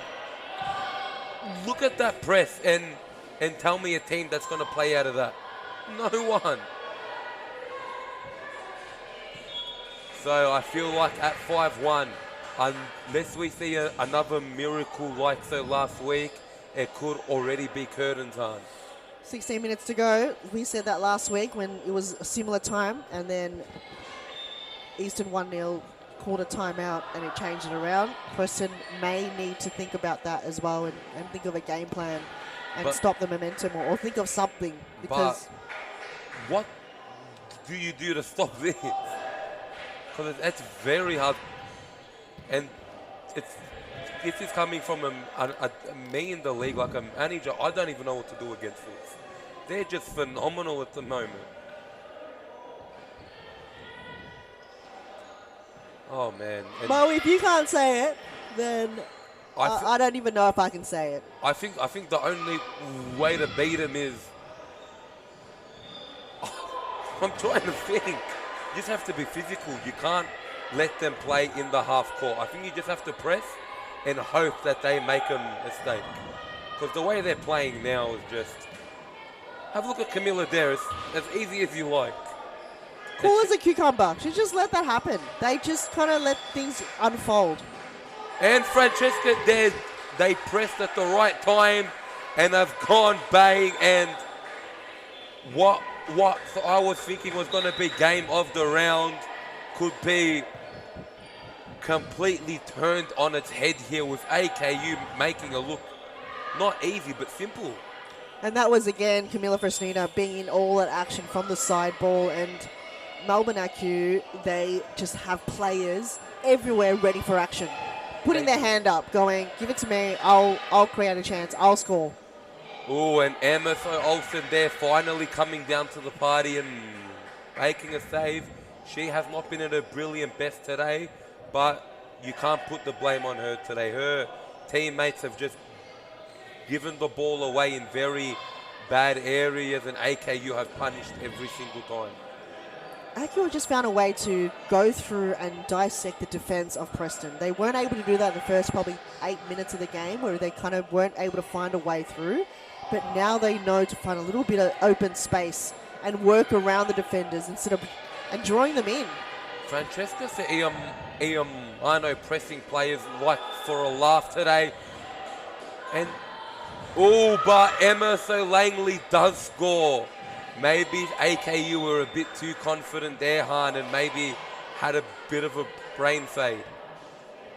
You were just talking about Yamano left it behind, but Preston just went, well, if you're going to attack it in a manner that, you know, that suits you, we'll do it the same way. And that's exactly how they found that goal. Oh, all right. A bit of a mix-up there. Can Preston get back into this hunt? And so if they do, there has to be as soon as possible. They just look a little bit cagey. There's times where they're just unsure of what to do next and what their next move is. They're kind of reacting to the process, then adapting and making the game theirs. It just looks like they're just a little bit lost at the moment. As you mentioned, where can you go from here? What ways can they improve? We did see that earlier with the goal, but will we see more of that? Because the way AKU just passed the ball there, I feel like that Preston just has to press and be like, beat me. So he said the individual players have to go beat me because you're not going to pass me. So anything that AKU do at the moment is just absolutely brilliant. Ooh. That's the second place you don't want to see a shot. The first one's the back of the net, the second one straight at your face. Get out of the way next time. Unless you're a keeper, then you got to stay in the way. But if you're a player, move that head as quick as you can.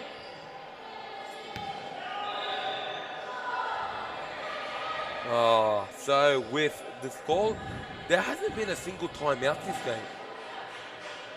I think there was one called in the first half, wasn't there? No, maybe not. No, there wasn't. Very interesting. All right, so both coaches saying play. They don't want to waste any time. There's Yeah. no point. There is, I don't know, for Preston maybe I would call a timeout. Yeah, like, no, if I was Preston, I'd wait to see if they can score another goal, then you call a timeout. But then for AKU, if they concede, then they might have to call one just to settle it down a little bit. But with Sydney and Claudia Damazi back on, can they be the spearhead to get them clicking again? They've got to find a way to click it back in, and Taylor Larby's made herself back on the court as well after the minor injury we saw in the closing of the first half. So that's good signs that it's just a minor injury. And doesn't look too impaired at all as well, so that's always a good sign. Yeah, we've already seen one injury tonight from Maya Hasten for Eastern FC. That was a big one. Oh, Rebecca Yee with another fantastic save. And she had to clap herself. Yes, just as we were talking about before, as a keeper, you never get praise for a save. But Rebecca, we will give you the praise here. What a save. The bench praised her. I think Yes. they saw it all. They I saw think it. that whoever's on the court right now is really focusing on the game. Oh, she almost stepped it out, but they're utilising their substitution very well here, Aku and Preston. The only player that we haven't really seen on the court yet is Chazelle Day, so we hope to see her having a bit of game time. You know, with 4 goals up. Oh, them two nearly so linking up there, but the ball just would not stand still for Claudia there. I think it was just like awkwardly going the wrong direction. I think she was in a very good spot inside the D, receiving the ball. I think just probably a bit too rushed there for the cutback. Just a little bit, but I feel like them two have to stay on now. Well, you're talking about millimetres, and that was it. Yeah. That was just, a goal is a difference between, a couple of millimetres here in futsal. Yeah. And if you don't get it right, it's not going to work for you. And that comes from so hard work, but also comes from just being lucky sometimes. And so far, AKU have had a lot of the luck, but that luck comes from the hard work. Ooh, here we go, Sydney to Claudia. And that duo combining again, but Rebecca Yee saying, get that out of here. This is one of the best goalkeeping I've seen from Rebecca Yee. And it's such a good thing to see. Is there something about Aku when one player's performing well, the rest are? Yeah, I think so. Right? Because their team's No one so has- energy. The energy is there. Even down to Rebecca Yee, down to every single player, they have stepped it up. They have, like... It's not their off game whatsoever, and it shows right now as they work as a team. And again, who do we even pick for player of the game? The whole team. Honestly. There, just put them on for team of the week. Every single player have played a key part, Exactly. one way or another. I really hope Josh can hear us and says the whole team's on the post. Josh, if you can hear us, just put the whole team. I'm not sure. Does Josh have a part in that, or is it? I think it's Was the it rest, Joe? but Josh, tell the rest, just put the whole team. They all deserve it today.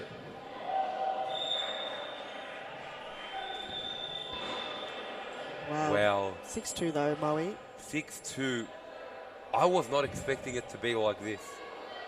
But again, AKU just said, if you can meet our level, we're going to go to that fifth gear. And that fifth gear for AKU has been purring like a beauty today. They've just played absolutely phenomenal.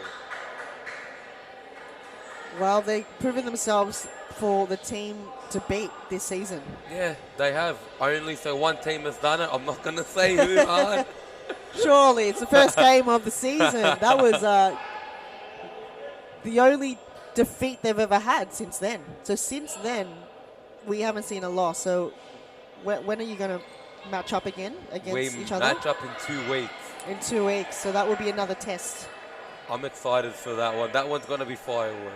I'm excited for everything that's coming up. So Aku's got Fitzroy next week, and then it's the Melbourne Derby again. So round 10, that will be very interesting. Very interesting, because if they win, they probably knock us out of the title hopes. Oh, big play from Preston, and what a passing play. Claudia Taylor to cut, and then Sydney Allen saying, Beck, you've had a great game, but you're not stopping this. And third time lucky for Sydney Allen as well. That's her third time that she's got there in the back post and just slotted it through. Finally, she's found a way. So Sydney Allen got her name on the scoreboard with just tireless work. Never give up attitude, because that's what Preston needs right now. They need to step up, have that belief in the team. If they can continue to have those particular passes together that connect, it will work well. They can find a way back into the game. It's still not impossible here, Moe. Yeah, and not enough credit will go to Kat for that pass, because what a brilliant pass. The weight, the accuracy, the timing, wow. That's all it is. They finally found their rhythm, and it's only in a few moments in tonight's game. It hasn't happened to them a lot, especially, going up against Aku, where a lot of moments have come their way. Preston just haven't found their groove in those, big plays. Big chance here for Sydney. Oh, couldn't get it under control. Wow. If Preston get one more, the last few minutes, here we go. Oh, Emma Olsen, who hasn't had the greatest of days. Oh, you don't want to see it as a keeper, but What happened there, Moe? great pass. She kind of hesitated because of Mary, but the second time today where a keeper has gone 50-50 and it's gone in. Yeah, we saw that with Selena Danilis up against Dana Stevens, where she came out of her line and then almost regretted it. So this is another prime example of, if you're going to go out in that manner, you've got to back yourself. Yeah. So if there's a player there, you have to be like, I don't care, because she cared too much about Mary, she panicked, and Mary didn't even touch the ball. She said, I'm going to leave it, and that's what happened. So when you commit for a ball as a keeper, it's 100% or it's 0. You can't 50-50 it. This game is just so stressful for anybody, for a keeper as well, and also for the attacker.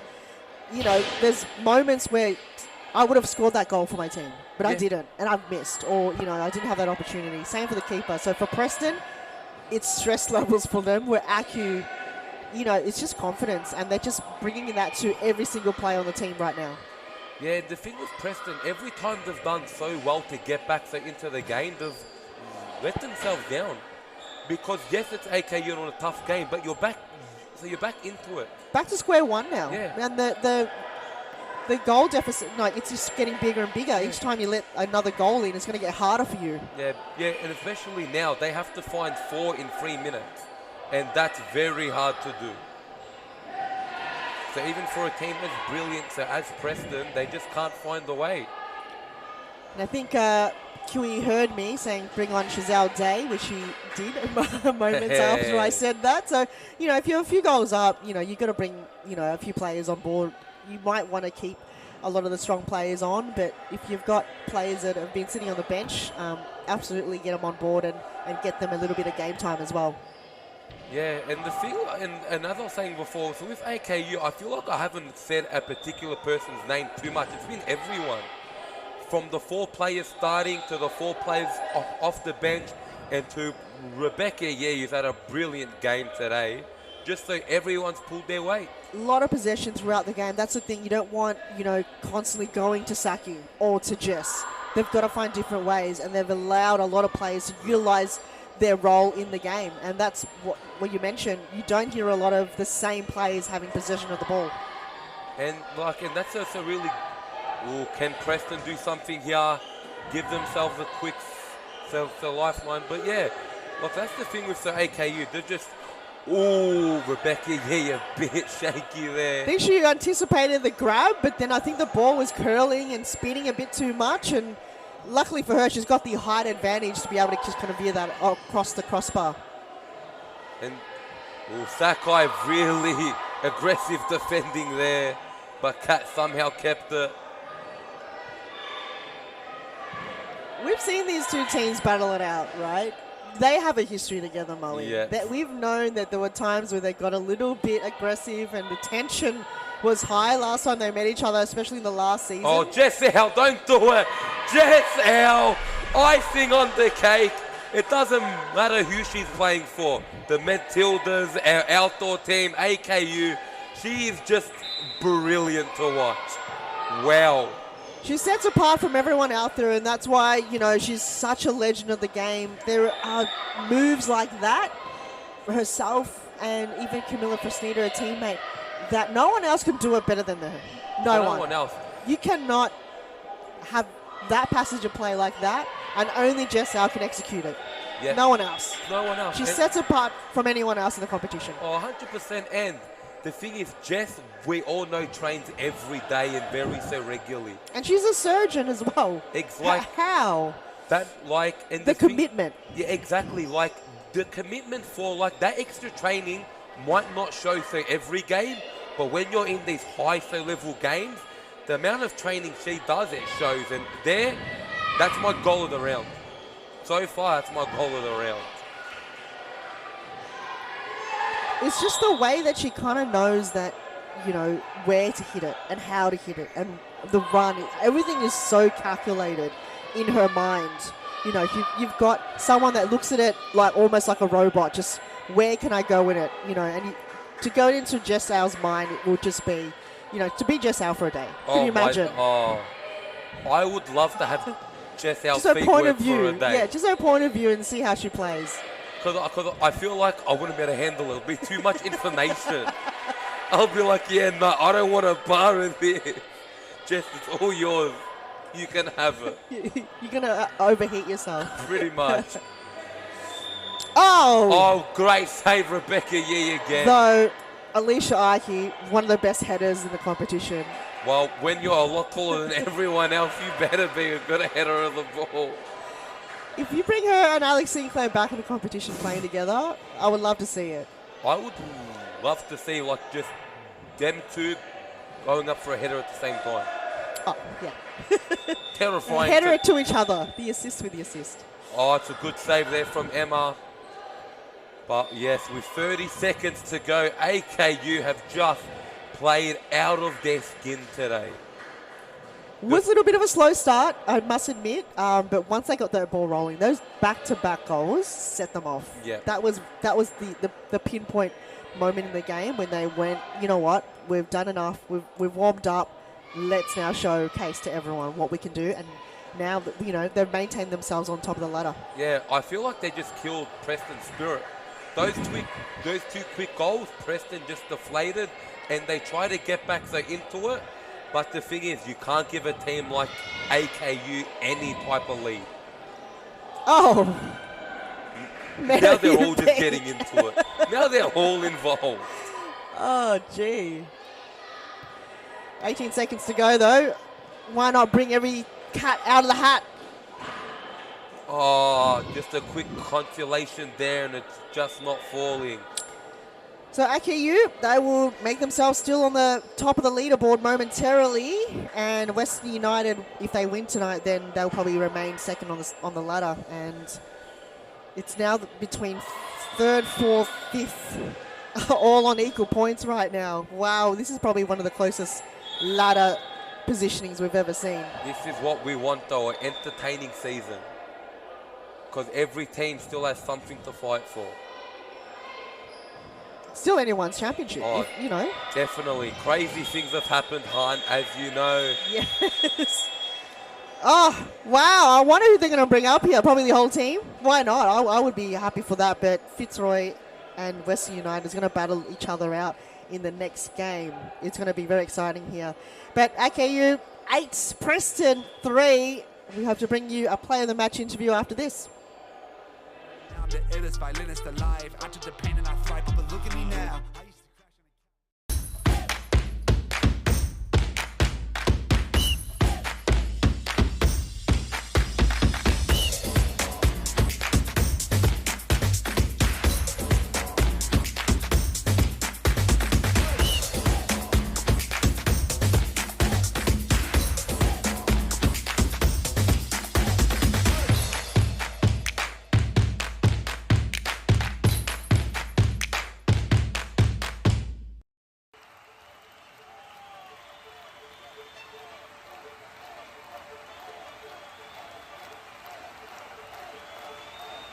A good futsal player has to be intelligent. It's the most important quality in a futsal player, because in futsal play is very fast, and you have to think really fast. You don't have time, you don't have space. They have to enjoy the game. This finally, futsal or football or basketball or tennis, it's only a game, so they have to enjoy.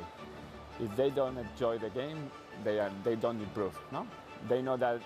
We know as coaches that every day is good for improve your level, so you have to work hard every day. It's detail. It's important for improve your career. The group is the key of success. If you don't have a union group, you can win some matches, you can win some tournaments, but finally you don't win the World Cup or you don't win the European Championship. You need a strong group and everybody go in the same direction. The futsal is totally different than in Europe or in other countries. I think there are good levels here in Australia. There are good players, so they have to work hard, and maybe in the future Australia is in the top.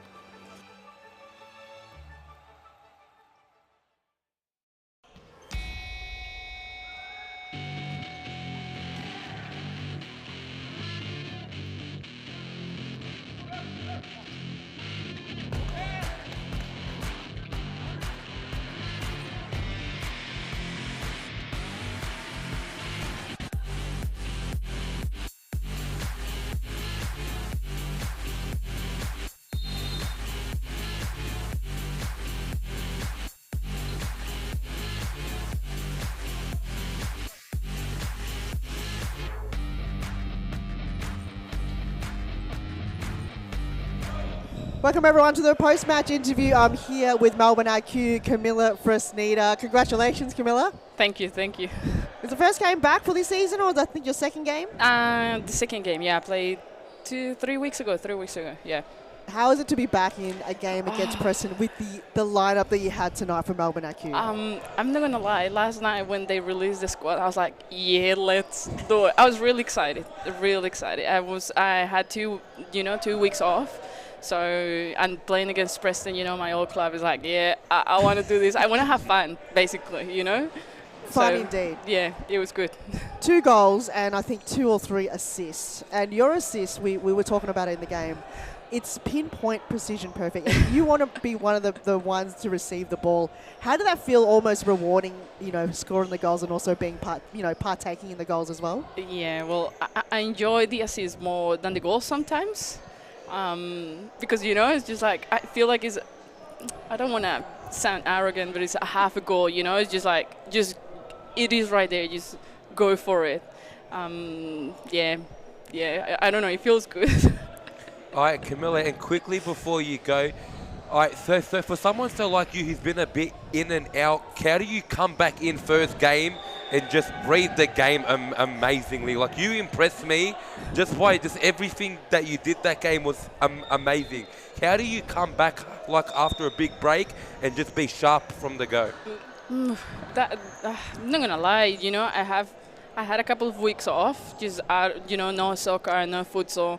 So yeah, I just feel refreshed. So I think that gives me the chance to read those moments. So maybe it's that. Yeah. Yeah. Secret weapon, just rest a little bit, take a break, Yeah. and then you'll come back, Exactly. refreshed and hungry to have, a performance like that. And you got to give credit to your team. Everyone on your squad tonight brought their A game. Yeah, yeah. Everyone from Rebecca Yee to Lucy Raymer to Mary to Jess, just to name a few, I think you really brought up the game tonight. Yeah, it's just the energy. Like around the whole group, the energy is really good, and we came out like just to really excited about this game, and then just to have fun as well. It's been a while without playing with Jess, so it's as well that comeback into the team. So it's good. It's good. All right, and Camilla, on that, thank you for being our favourite player to watch every week, and now go celebrate with your team. Thank you, guys. Thank you so much. Thank you.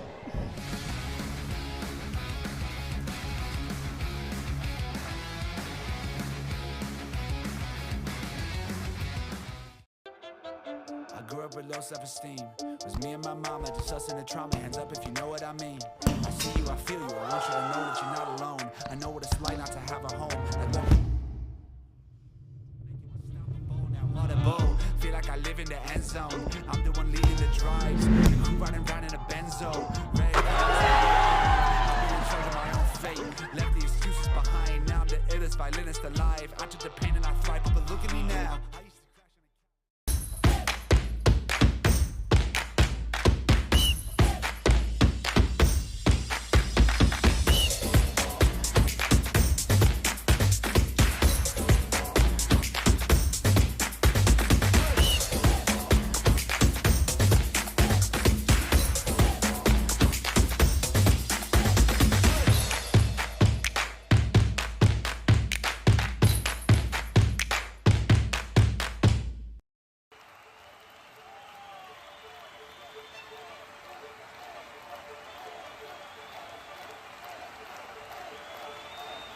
A good futsal player has to be intelligent. It's the most important quality in a futsal player, because in futsal play is very fast, and you have to think really fast. You don't have time, you don't have a space. They have to enjoy the game. Finally, futsal or football or basketball or tennis, it's only a game, so they have to enjoy. If they don't enjoy the game, they don't improve. No? They know that we know as coaches that every day is good for improving your level, so you have to work hard every day. It's detail, it's important for improve your career. The group is the key of success. If you don't have a union group, you can win some matches, you can win some tournaments, but finally you don't win the World Cup or you don't win the European Championship. You need a strong group and everybody go in the same direction. The futsal is totally different than in Europe or in other countries. I think there are good levels here in Australia. There are good players, so they have to work hard, and maybe in the future Australia is in the top.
Halo,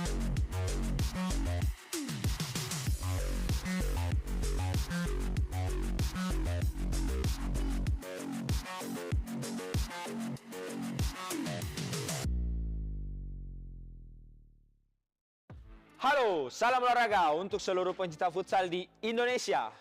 Kami dari Morlan Futsal Club dan Series Futsal akan mengadakan giveaway di mana akan dipilih 15 pemenang.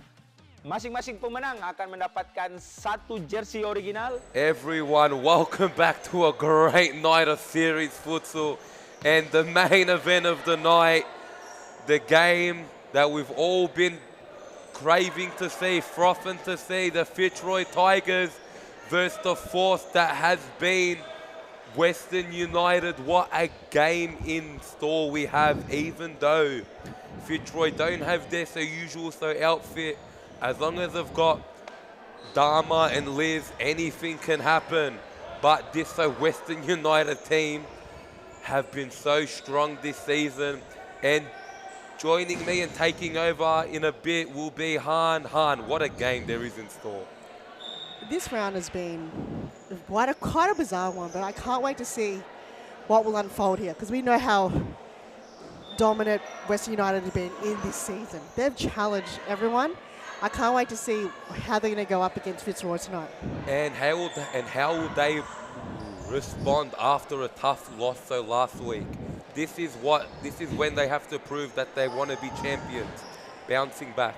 Yeah, the competition is very tough in this season. You know that teams could beat. You don't know what the outcome is essentially at the end of the day.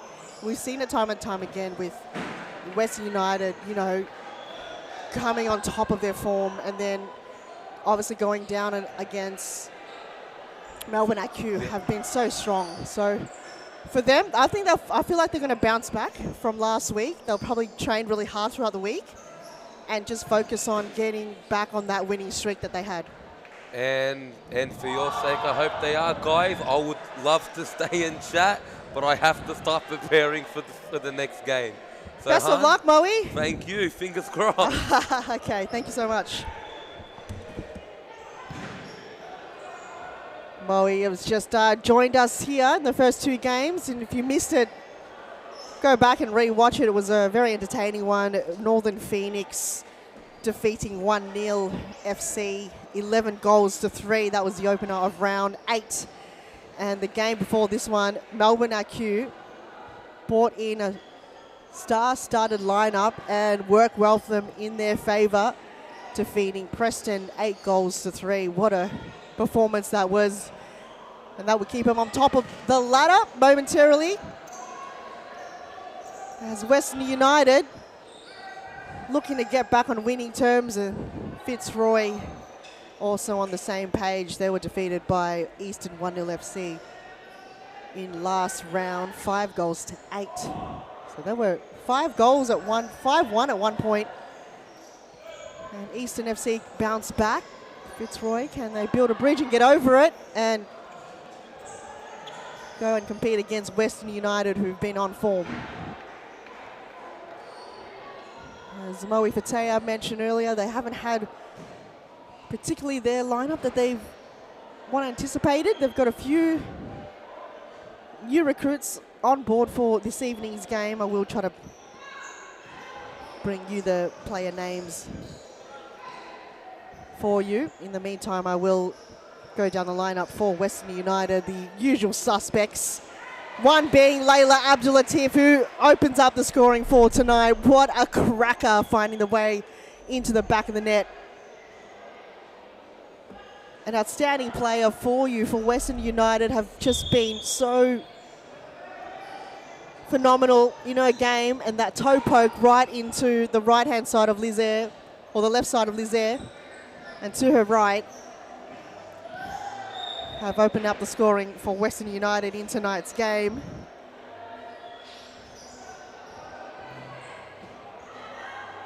Such a star player there, Layla Abdulatif.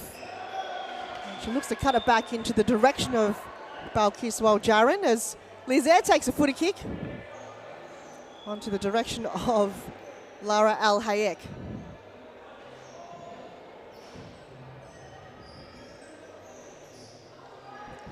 She makes a move for it again, as intercepted there by Fitzroy.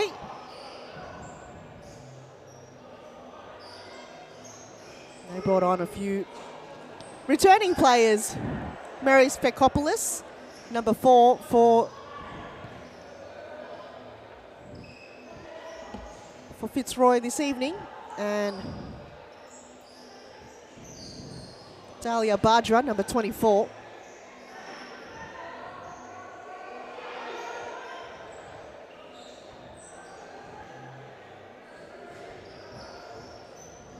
Possessed there, and Western United win the ball back. Araha with the yellow boots looks to find, while Jaren have nowhere to go forward, tries to find Allerton. However, Badger was on her toes. Ball is back into play for Western United as Allerton. I think that ball was a little bit too heavy for Araha to get to into the back post, as Fitzroy reset the ball.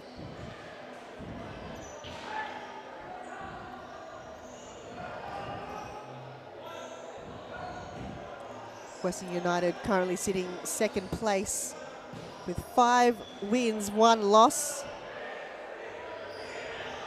Is coming into the round equal to Melbourne IQ, but the only difference between Melbourne IQ and Western United is goal difference, and they were defeated last week against Melbourne IQ, as Layla Abdul-Latif looks to find Amanda Raha there in the back post, and Liz Air footy kicks it again.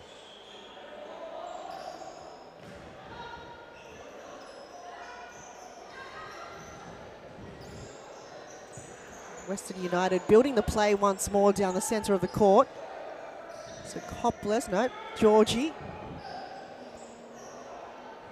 using her physicality on the line.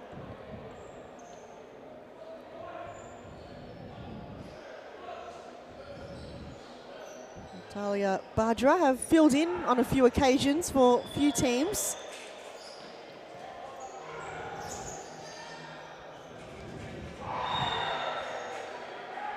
Happy to put a hand up wherever required for any team that needs a player to play, and Fitzroy have recruited her for tonight's game, as Lizaire looking to find a player there centrally for Fitzroy, and side ball for Western United.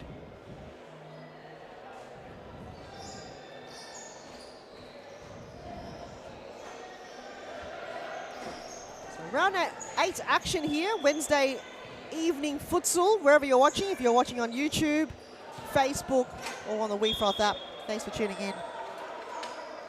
And we've still got 1 game to go after this one, and that is Melbourne Evolution up against Halberg United.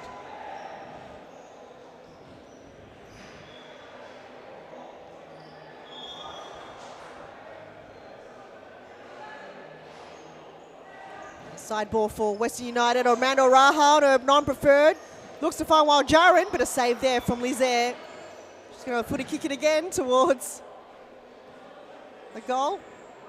Lara Al Hayek had to be on her toes every time the ball reaches her. As Ada Sargan, number 11, makes her way on the court for Western United. And there's a counter-attack, but rush there. Fitzroy had a little bit more time there to bring that ball up the court to be in a better position. Stephanie Vonia there on the ball.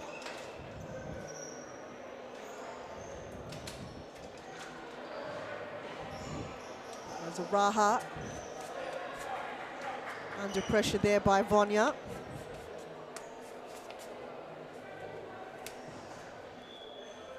.14 minutes remaining. 1 goal to Western United. Nil to Fitzroy.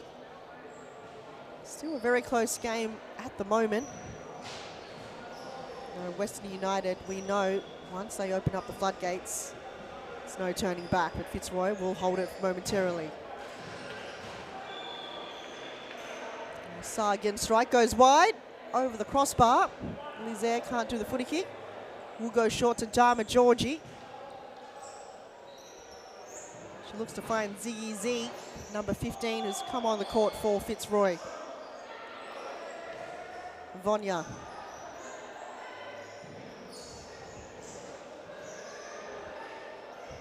Fitzroy's on the move, but no one there in the back post. Got to move quicker and be in positions to help your teammate out. Larissa Allerton looks for the drawing board down the line towards Ada Sargan.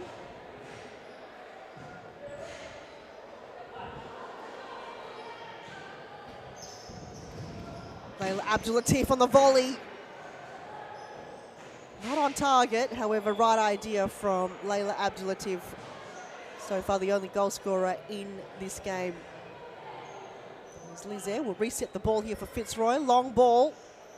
We know how lethal it is, and that's exactly what Fitzroy needed. Lizaire step up to the plate with her signature throw.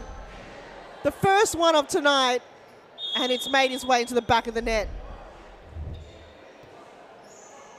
And Lara Al Hayek thought she had it, but goalkeeper's nightmares to see that ball make its way over the line. A mistake I'm sure she would want to redo if she had the opportunity. But that's exactly what Lizaire will count on. She will throw it time and time again, and it would just take one little touch, or perhaps a touch like that, to get it over the line. Now it's equal terms, thanks to the intelligence of Lizaire. She will do that continuously throughout the game, because it seems to be working for Fitzroy, that game plan. And that strike was on target. Saved there by Lara Al Hayek. She's already got her name on the scoreboard here, Liz. Can she get another?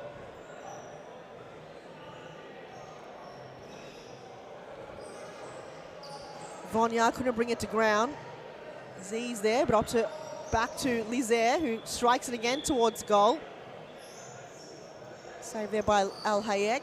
Oh, fancy footwork towards Sargan, though she wasn't on the same page on that occasion.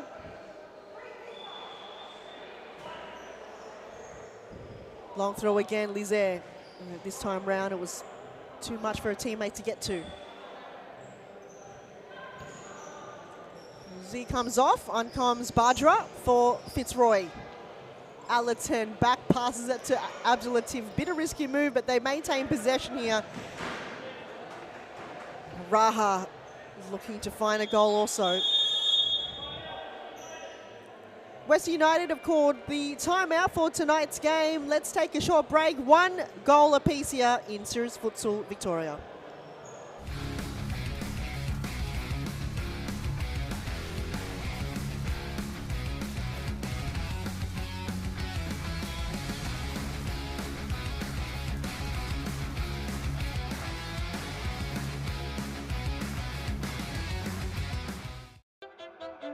Grew up with low self-esteem. Was me and my mama just us in the trauma. Hands up if you know what I mean. I see you, I feel you. I want you to know that you're not alone. I know what it's like not to have a home. Feel like I live in the end zone. I'm the one leading the drives. The crew riding around in a benzo. Red I've been in charge of my own fate. Left the excuses behind. Now I'm the illest violinist alive. I took the pain and I thrive, but look at me now.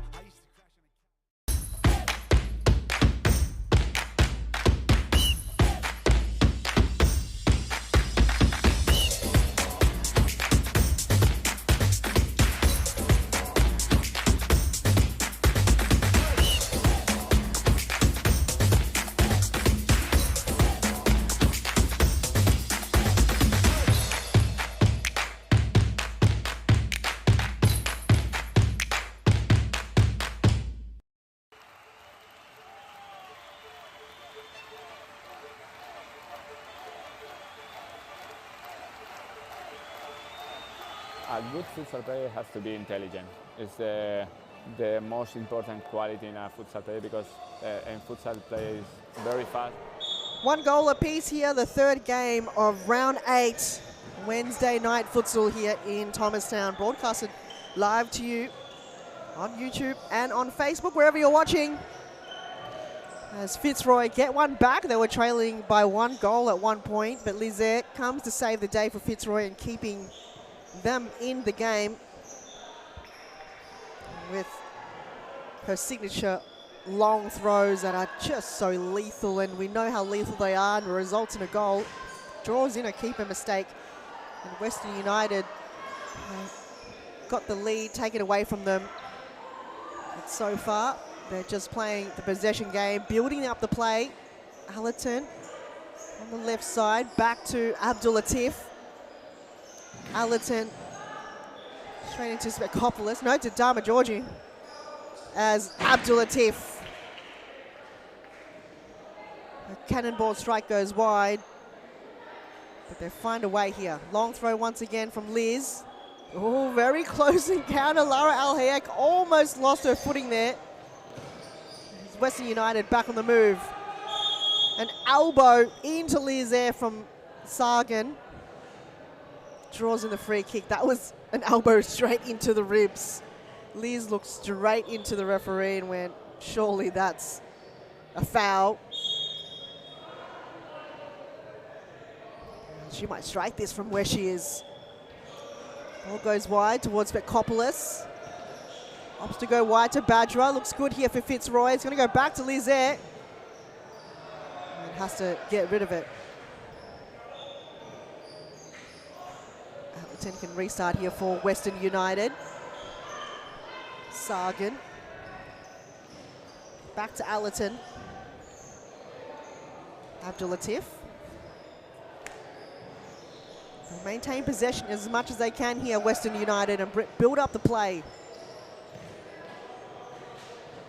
Great defending there coming from Marie Spekopoulos.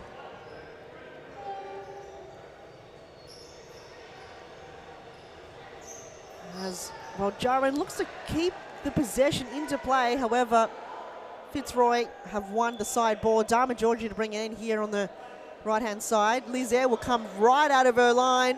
Will take a strike anyway. No one is safe in the path of Lizaire. Not even her own teammate. And Western United will build up the play again. Allerton looks to find the pass there towards Yaren Sagan.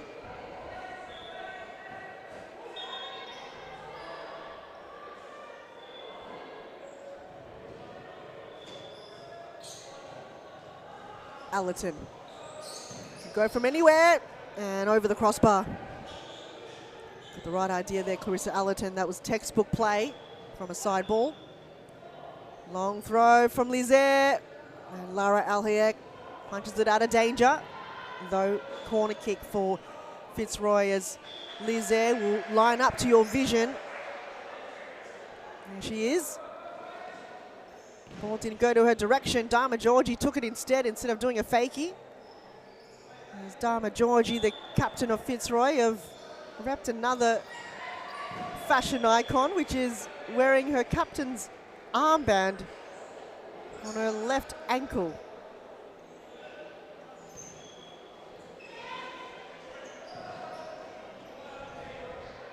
There's Emil Femi.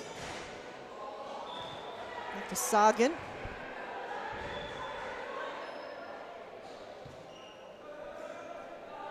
As we count down, less than 6 minutes remaining in the first half. 1 goal apiece. Layla Abdul Latif did start off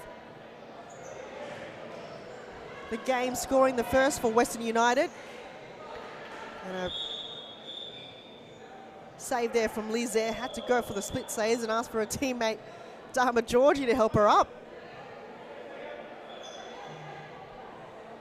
Corner kick for Western United. Allerton. Got Femi there looking to either D, looking to up wide towards Yaren Sagan. Ball turnover there for Fitzroy. They give the ball away.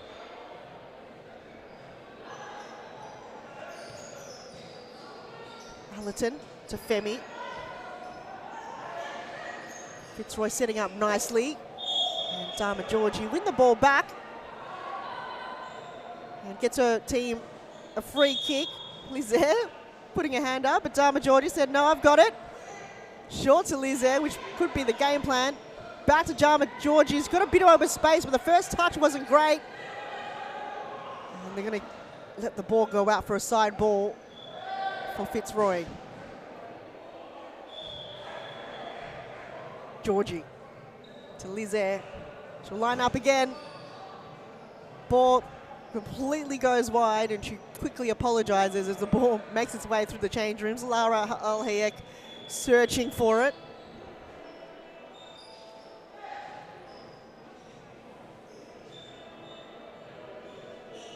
Play continues. That dug up a little bit of time there in the first half. Sargent looking for the 1-2 from Waljaran. Fitzroy were able to play a little bit of defensive work for the few moments since that goal scored by Lara Al-Hayek. From Layla Abdulatif is what I meant. Lize's goal did ease the nerves a little bit now. Lize got a bit of time here. She'll open up the goal. Go wide a little bit. She can focus on a little bit more of her accuracy tonight. Got to be very careful when you walk back towards goal. Lara Al-Hayek was quick to release it. And this is a chance here. Save! Cleared away there by Lara Al-Hayek. And Western United almost punished on the other end.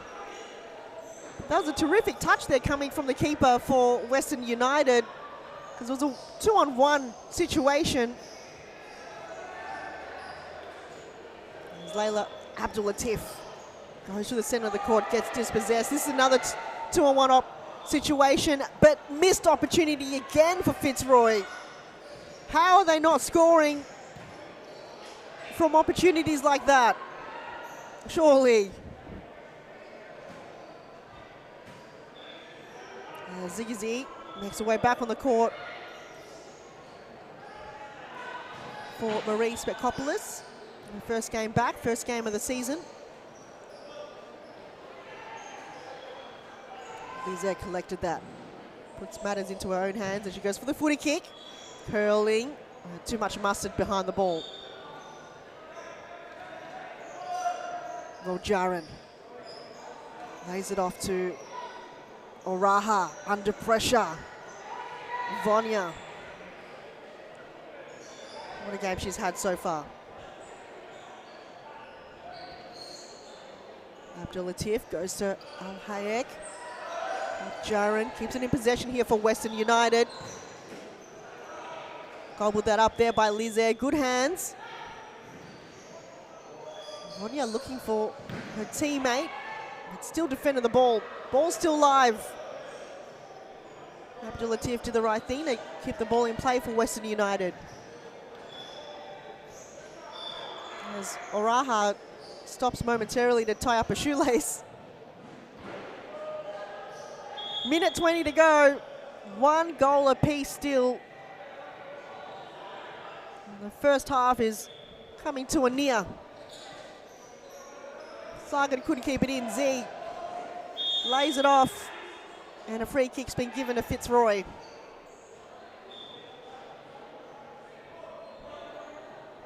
A set piece here for Fitzroy, and looks like Lize will be behind the ball.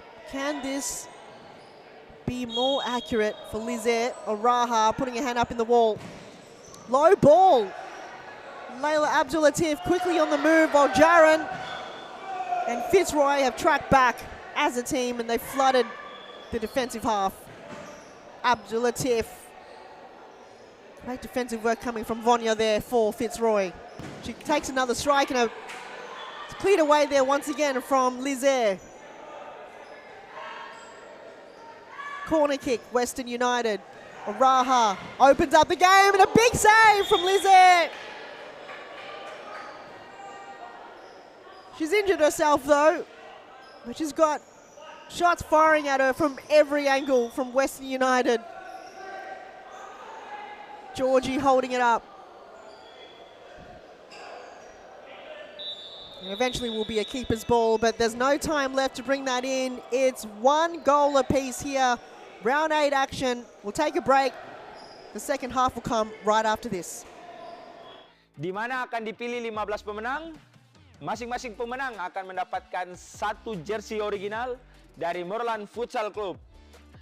Syaratnya sangat gampang, langsung saja follow akun Instagram ini dan akan dipilih selama 5 hari ke depan. Jadi tunggu apa lagi? Let's go!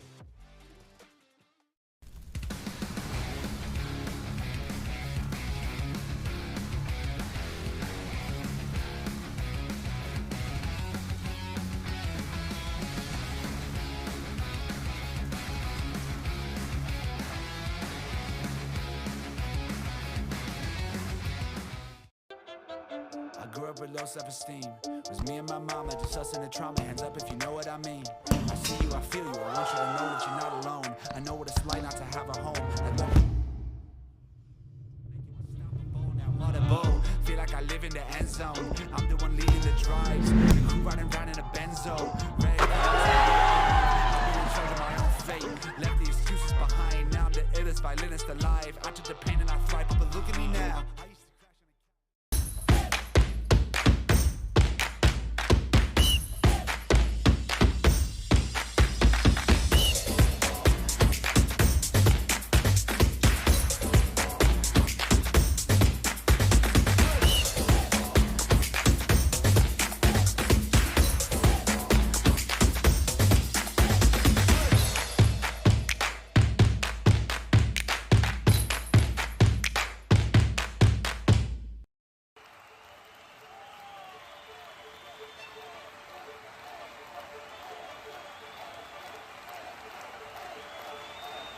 A good futsal player has to be intelligent.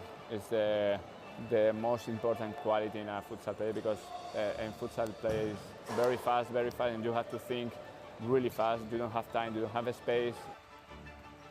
They have to enjoy the game. Finally, futsal or football or basketball or tennis, it's only a game, so they have to enjoy.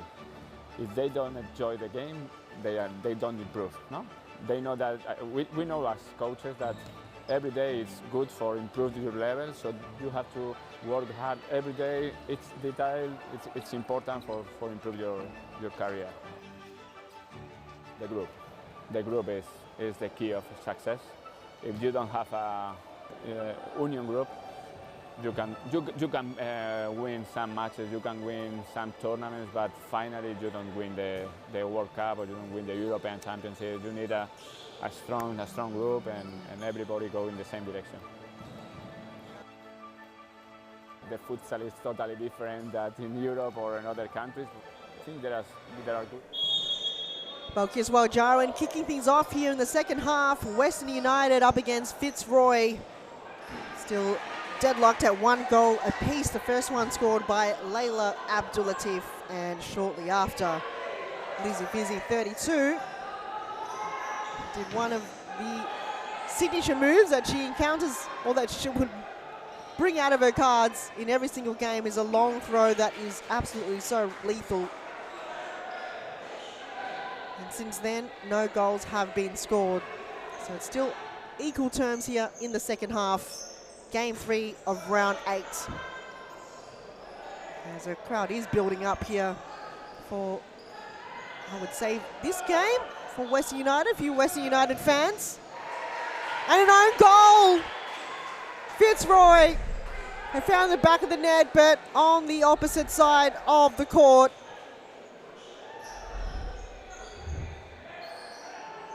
It was a terrific run, and it just capitalised on a mistake from the defender. And Western United are now back in the lead. Unfortunate there for Fitzroy. Just going to be in the right position, but giving away a goal happens in futsal. I feel like the luck is back on Western United's side. Fitzroy worked so hard to keep them in level terms. And to have it given away like that. Oh, and it hits the post. Allerton, and the second attempt there from Balkiswal Jaron. Lizette is feeling the brunt. She is limping back into position. She's had to dive on multiple occasions. They've only got her to rely on tonight. Allerton will track back to Amanda Oraha. Jaron waiting patiently to receive the ball. Western United, the socks look pretty nice there with the green tinge. Eventually, Vanya will give away the foul. Allerton, quick to be on the move, saved there by Liz. Air as Dharma Georgia will go through the centre of the court, try to battle away through two Western United players. And they can be on the move again. 1-on-2 position, but Dharma Georgie just didn't reach there in time. Third attempt, 2-on-1 against Lara Al-Hayek. And Fitzroy missed their mark. Western United will maintain possession play once more. Georgie comes back to defend. Western United will hold it as long as they can. And Amanda Raha, I think she's having a bit of trouble with their new boots, her yellow boots that she's got on, Futsu shoes.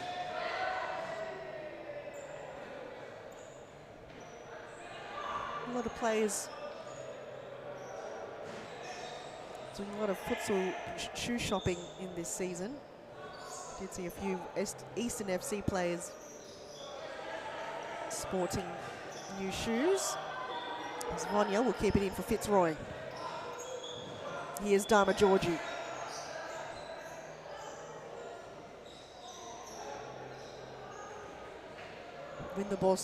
Win her team a side ball. Dalia Badra deep inside the D. New rules for this season, you can't throw it in, so you've got to find creative ways to either chip it in or do something like that. Ball is still live inside the D. Dharma Georgie will track it back to Lizaire. No, that was a mistake, but Lizaire comes back and saves the day again. Wow. Elizabeth there. She is keeping Fitzroy in the game and putting her body on the line. A save like that could only come from Lizaire. She bolts it straight into Clarissa Allerton. That was a huge mistake coming from Liz, but she came back and saves it. And again, the ball finds its way in the backside of Clarissa Allerton.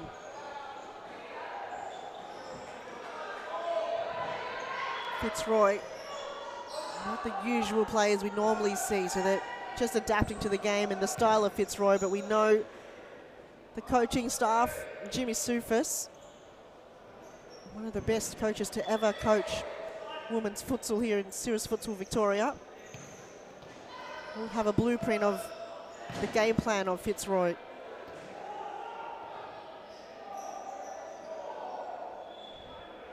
So it's a building stage here for Fitzroy in this season, and yet they're still keeping themselves in the game. Mojaran to Abdul Latif. Silky smooth foot skills. The ball's going to make its way to the right here for Fitzroy. Save there from Lara Al-Hayek. Allerton finds Abdul Latif. Well, Jaron, that was good passage of play here coming from Western United. Fitzroy defended that ball away from danger. Georgie looking to battle everyone on the team. Badger with a bit of time and space. Opts to go for the switch. 16 minutes, 40 to go in this game. Fitzroy can still be in it. They've had plenty of opportunities from the equaliser. Western United just holding on to the 1-goal lead momentarily. Al-Hayek. Here's Sagan. Low ball. Lizaire gobbled that up. Georgia will reset it from the back line, but miscommunication there between her and Marie Svekopoulos.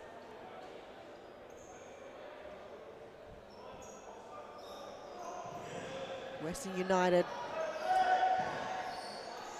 Can they find a way through?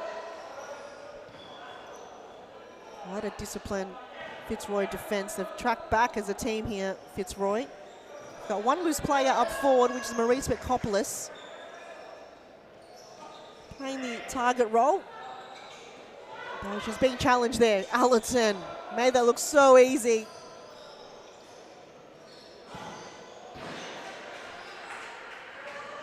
Fitzroy will reset the ball here. If you've just joined us, I would recommend to go back and watch the two first games of this evening.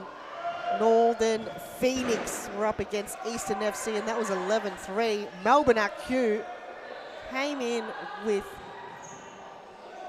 a strong squad, and it paid off. Worked well for them. They defeated Preston, who also brought in their A game, 8-3.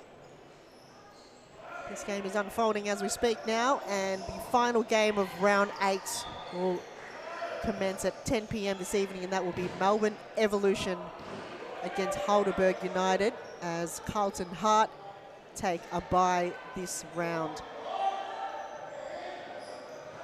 Dharma Georgie will reset it, but gets dispossessed, and the goal goes in. Yaron Sargan with the forward pressure for Western United. Now created a 2-goal lead. Great touch. Liz came out a bit too early, and Yaron Sargan slotted it through bottom left.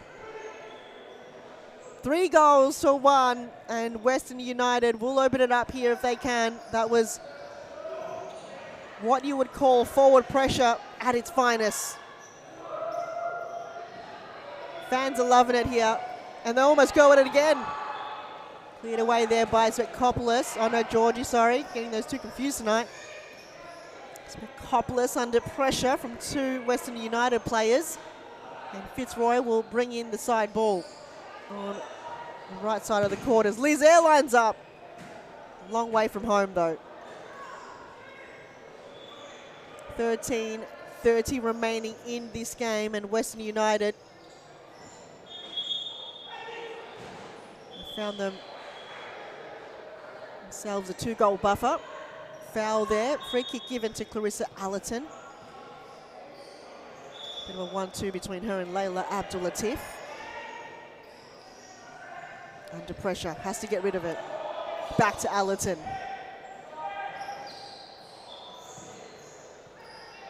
Handball not called. Play on, says the referee.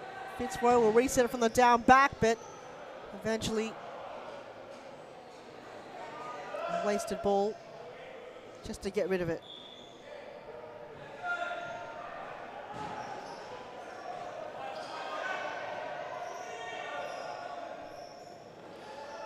Abdul-Latif.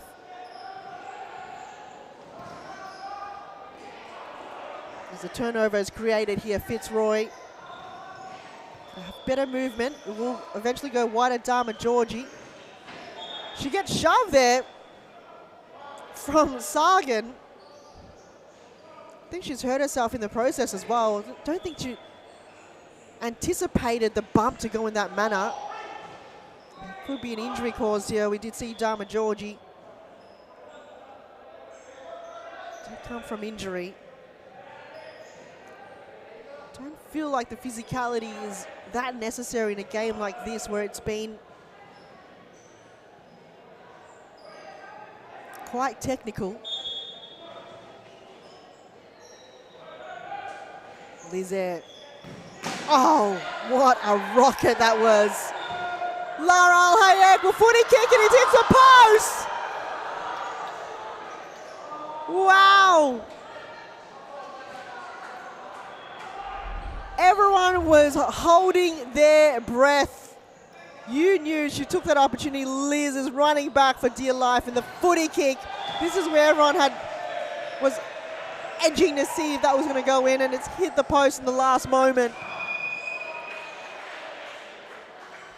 Lara Al-Hayek wants to be on that title of scoring a goal from a footy kick as a goalkeeper.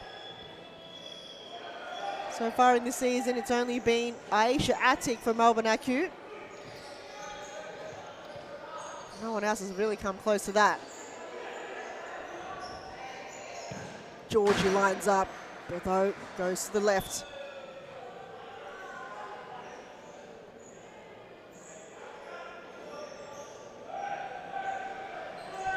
Abdulatif, wow, toe pokes it through and slots its way into the back of the net. Wonder Woman right there from Layla Abdulatif. So much time and space, absolutely no one pressing her, and she went, I'll toe poke this through. 2 goals to Layla Abdulatif this evening, and she has created a 3-goal lead for Western United.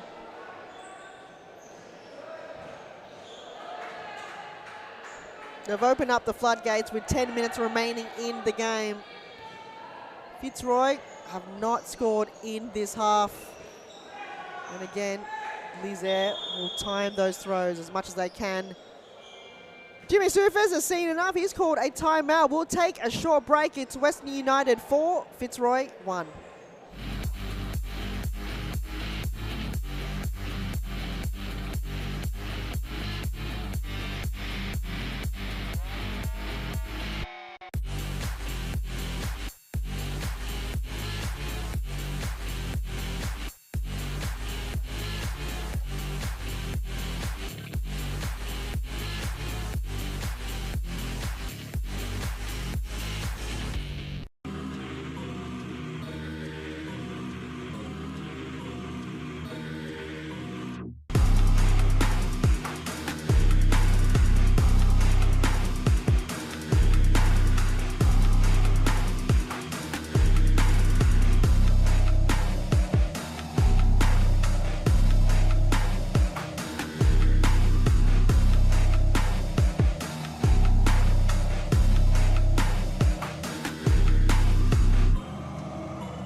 Be quite a tough mountain for Fitzroy to climb if they want to get back into the game. Western United scoring 3 back-to-back goals to get them in the lead once more in this game.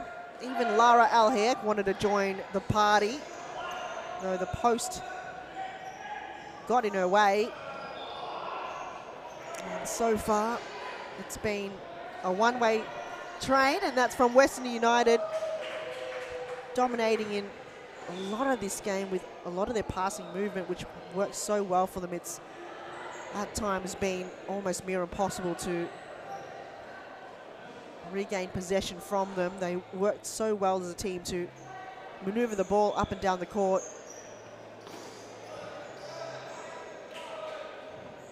Many occasions as Lara Al-Hayek lines up again. Looks like it almost be. No, she knew it when it was in the air. Lizaire digging up all the 4 seconds she's got.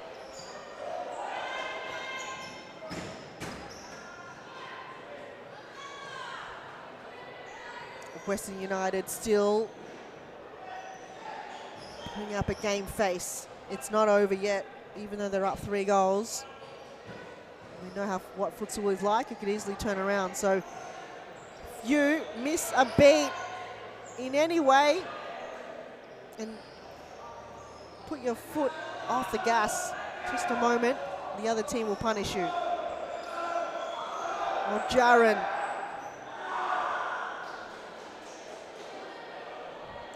Ziggy Z in her track, so Western United will reset from the back. Oraha on her left boot.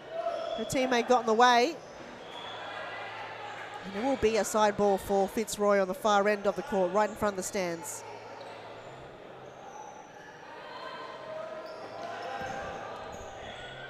These haven't been too accurate there.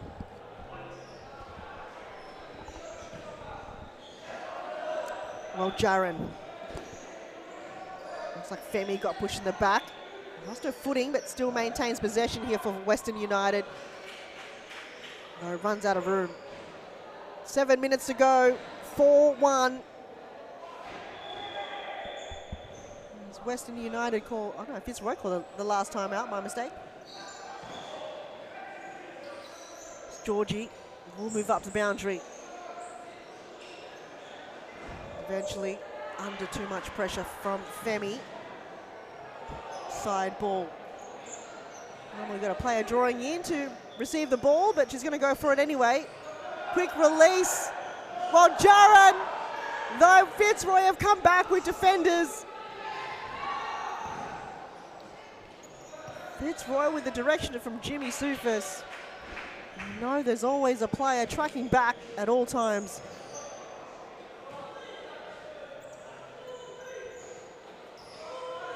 Counter-attack from Western United. We see them on a few occasions. Just couldn't be able to find a way through, even though we saw Fitzroy on so many 2-on-1 situations. They probably would have had a lot more goals in it. Last minute foot in there from Jaron. Ball goes wide as Lizaire looking for option. She's going to go wide, but no one there in the D. Very un-Fitzroy-like play there to put the ball long, but nobody there.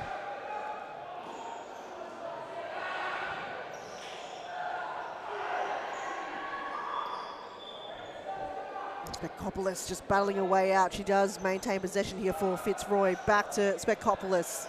Badra. Wasn't able to keep the ball in there for Fitzroy. A side ball for Western United on the far end. Turnover, Vonya. Nowhere to go. And ball falls straight into Jaron. You over possess the ball. Somehow the opponent will get it off you. Stolen there again. Lizaire will come out all the way out of her D. That's right in front of the Western United benches. As Abdul Latif makes a run for it. Back to Abdul Latif. Badra had to clear it away.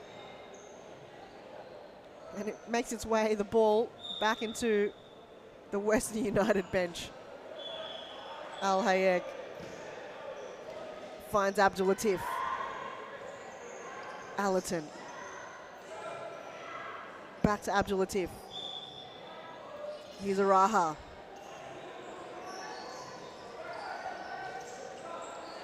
Two-on-one situation. Western United came out better there, but it still Fitzroy.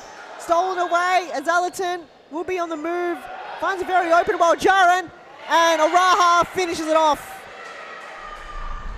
End-to-end play from Western United, proving too strong against Fitzroy in that sequence of play. The vision from Clarissa Allerton was great, so a very open Jaron. And the back post tap in from Amanda Araha. The icing on the cake. 3.5 minutes to go, and Western United are now up by 4 goals. Fitzroy still yet to score in the second half. Saved there by Lizaire and cleared away.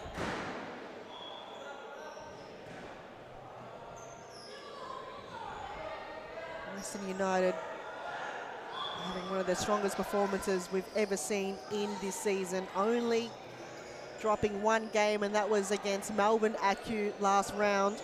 That was 2-0, so a very close encounter. We've got 5 wins, 1 loss.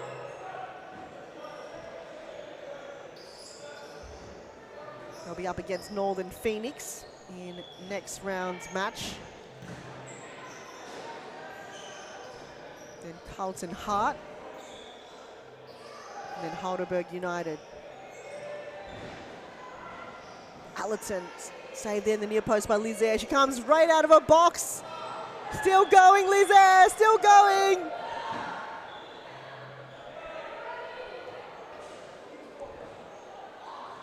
She is going into territory where no goalkeeper will ever go, is inside the opposition's D.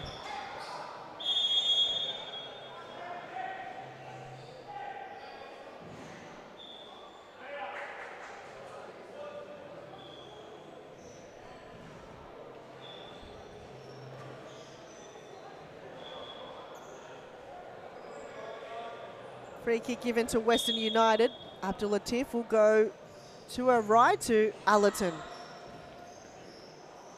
And the returning ball back to Abdul Latif was a little bit too heavy for her to get to. A minute 45 to go in this game as Lara Al-Hayek looked to find her goal from a footy kick. A lot of players, a lot of goalkeepers have been utilising that particular skill, but none really have been threatening to the opposition's goalkeeper. Raha Abdul Latif flicks it over, but don't think it went to the direction that it was intended for her. Al-Hayek. Western United through the centre of the court. Raha will slow things a little bit down. And will maintain possession here, Western United. Back to Sargan, and a save from Lizaire. The second attempt, a save again from Lizaire. She footy kicks it towards Lara Al-Hayek. Bit too heavy once more. 56 seconds remain in this game. Can Western United find another one? Al-Hayek looking, though denied there by Lizaire. Corner kick. Abdul Latif fires it towards the goal.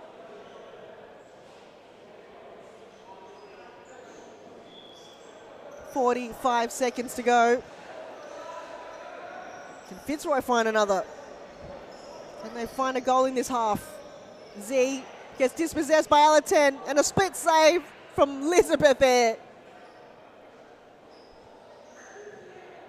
Wow.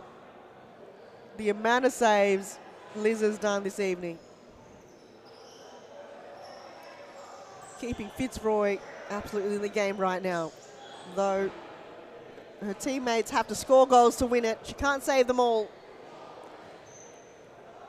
26 seconds remaining. What a game it's been for Western United. They've shown why they are championship contenders in this competition, in this season. There's still a long way to go to the end.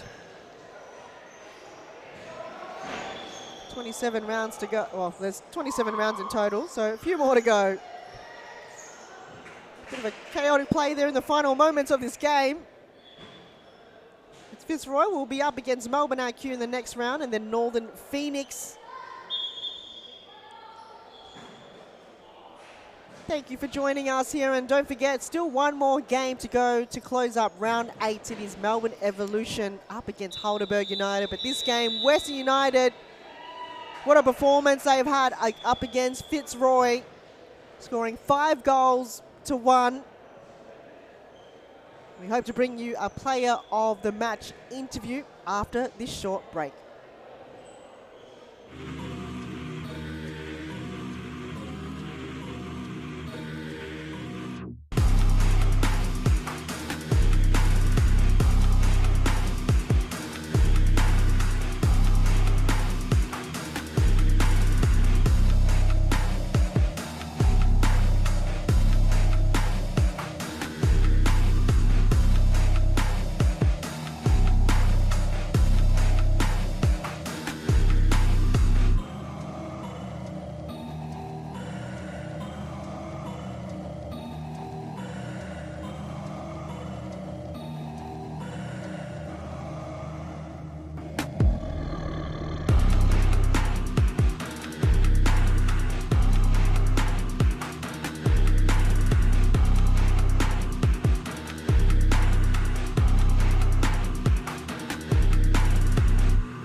Halo, salam olahraga untuk seluruh pencinta futsal di Indonesia.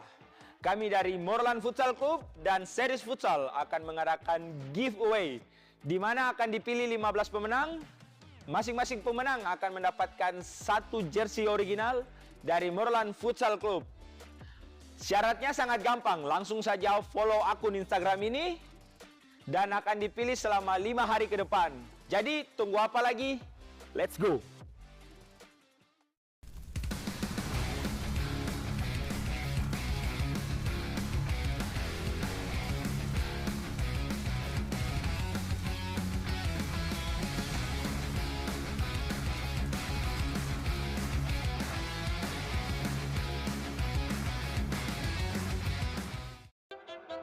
I grew up with low self-esteem. Was me and my mama, just us in the trauma. Hands up if you know what I mean. I see you, I feel you. I want you to know that you're not alone. I know what it's like not to... Welcome everyone to the post-match interview. I'm here with manager Petra. Petra, what a very close game in the beginning. What turned it around in the second half?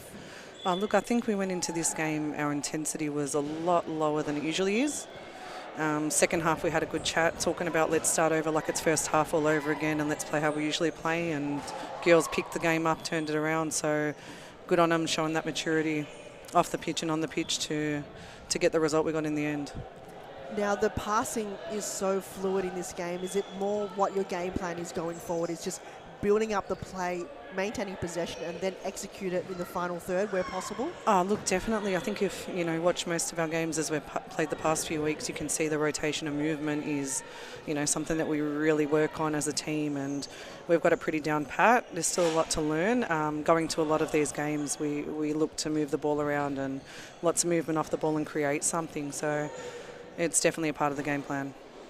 Now, I'm not going to mention it, but that the last week, did that kind of had a reality check that, you know, futsal is a game where you can lose in big moments? Is it something that you can work on to moving forward in future games if you're going to verse Melbourne IQ once again? Look, not really. I think that, you know, there was a post a while ago saying about how they're sort of the... not the underdogs teams, but not to underestimate them, but I think sometimes they can be overestimated because they've got a really good squad.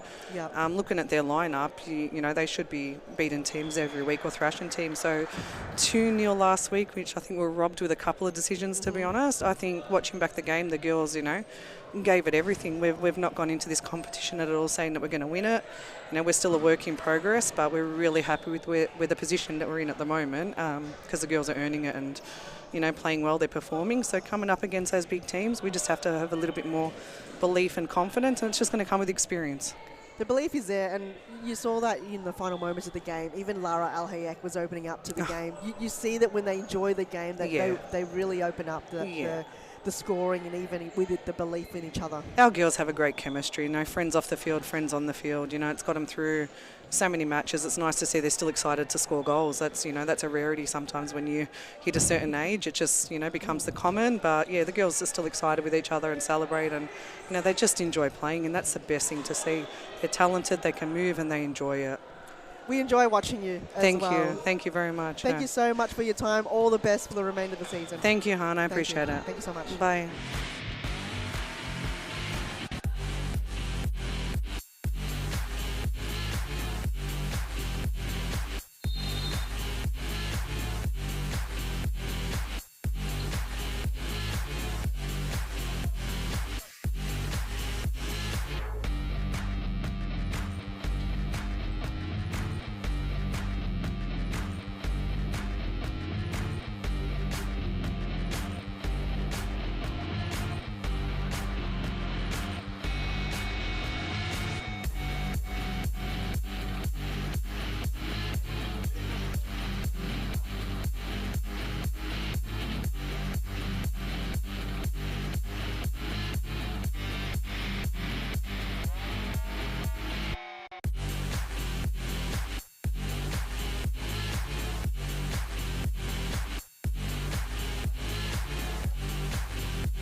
Halo,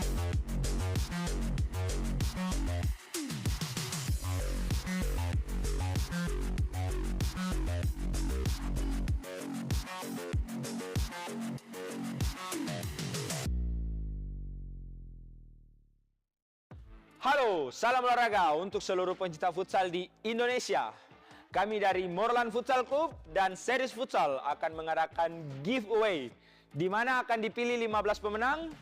Masing-masing pemenang akan mendapatkan satu jersey original dari Morlan Futsal Club. Syaratnya sangat gampang, langsung saja follow akun Instagram ini dan akan dipilih selama 5 hari ke depan. Jadi tunggu apa lagi? Let's go!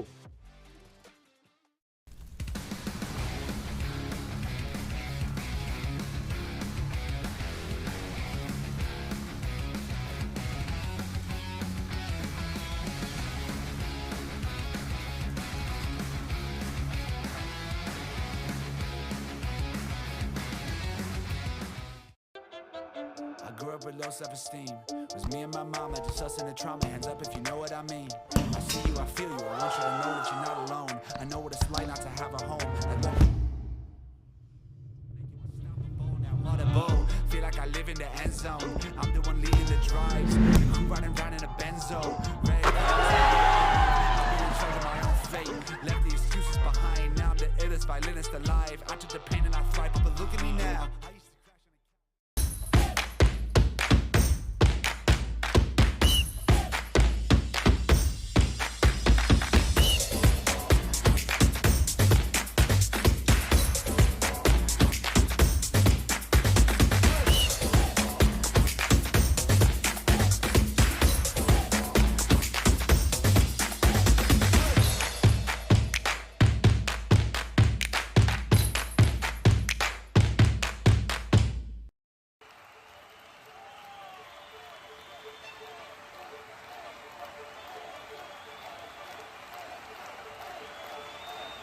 A good futsal player has to be intelligent. It's the most important quality in a futsal player because a futsal player is very fast, and you have to think really fast. You don't have time, you don't have a space.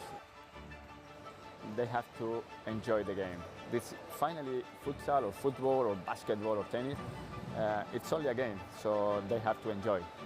If they don't enjoy the game, they don't improve. No, they know that we know as coaches that every day is good for improving your level, so you have to work hard every day. It's detail, it's important for improve your career. The group is the key of success.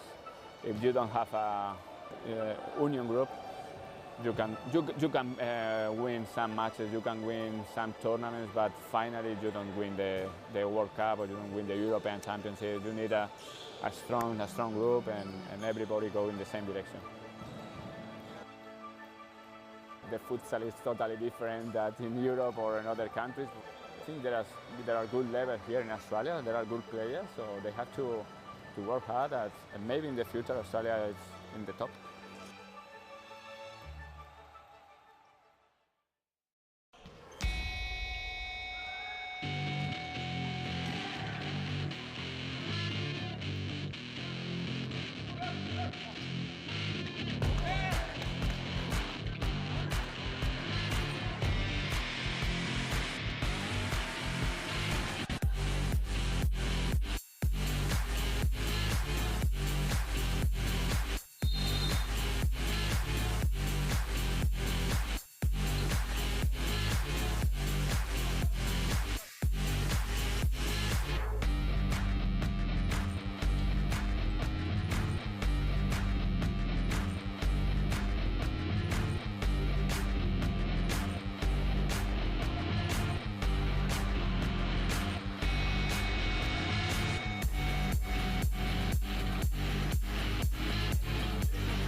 What a game to close up round 8. Melbourne Evolution will go up against Halberg United for the first time in the season. What an anticipation we have under our our plate here tonight, and Melbourne Evolution looking to kick things off. But on the other end, Halberg United also looking for a chance here. They're in the yellow and black, and Evolution in the white and light blue. My name's Han Solo. I'll be bringing you the game here this evening, or the final game rather. Moe Fatea was joining me here momentarily in the first two games of this round, and he is actually now coaching the Melbourne Evolution squad. We'll bring you the list for this evening's game for these two sides. The return of Molly Burke in the pink boots there for Melbourne Evolution. The skipper, Rebecca Davies, number 10, wearing the captain's armband for Evolution. Kristen Malloy, repping the number 22 on the court, and Nikki Galanos for Melbourne Evolution, number 9. As Malloy struck the ball wide, and the return of Danielle Bradley, goalkeeper of Evolution, did represent New Zealand in the recent competition and did win that competition as well. So that's great to hear. She's come back in series futsal, being stronger than ever. And I believe she also won Golden Glove as well. Filling in for her was Sammy D momentarily in the past couple of rounds. So it was great to see Sammy D back playing series futsal and filling in for Danielle Bradley. As Evolution, Beck Davies have a bit of time and space. Can she cut it in? Decides to go for it anyway. For Halberg United, the starting lineup on the court right now. On the ball, Anna Duong goes to her left to Mariella Begang, number 17. Emily Tanaka is number 2.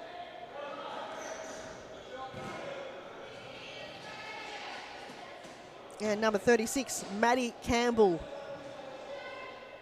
I believe she's playing her second or third game for Halberg United in this season. A bit of a slim bench here this evening for Halberg. Could be perhaps a late game, but we do see returners from Jake, their coach, who have just been missing. Costa was filling in for a few of the rounds for Halberg United. We've got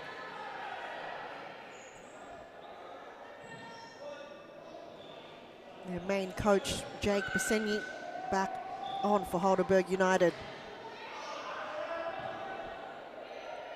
The manager for Melbourne Evolution, Moe Fatea, as mentioned before, was joining me here in the commentary box in this round. And if you've missed the first couple of games, what an entertaining one it has been. Northern Phoenix, again defeated 11-3 up against Eastern FC. Melbourne IQ displayed a strong performance against Preston. They won 8-3. And Western United 5-1 as Molly Burke on target strike, saved there by Paige Daly.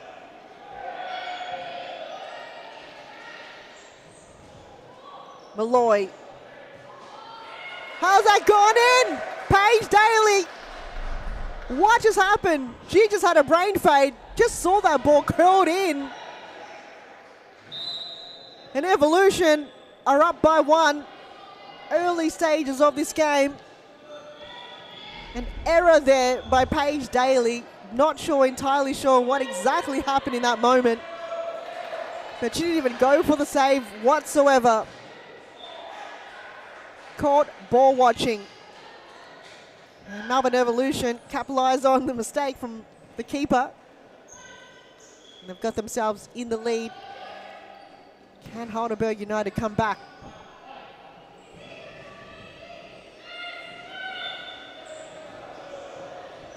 So Evolution had a big win against Carlton Hart in the last round, 9-1. Though before that, they were defeated by Northern Phoenix. Can they make it back-to-back wins?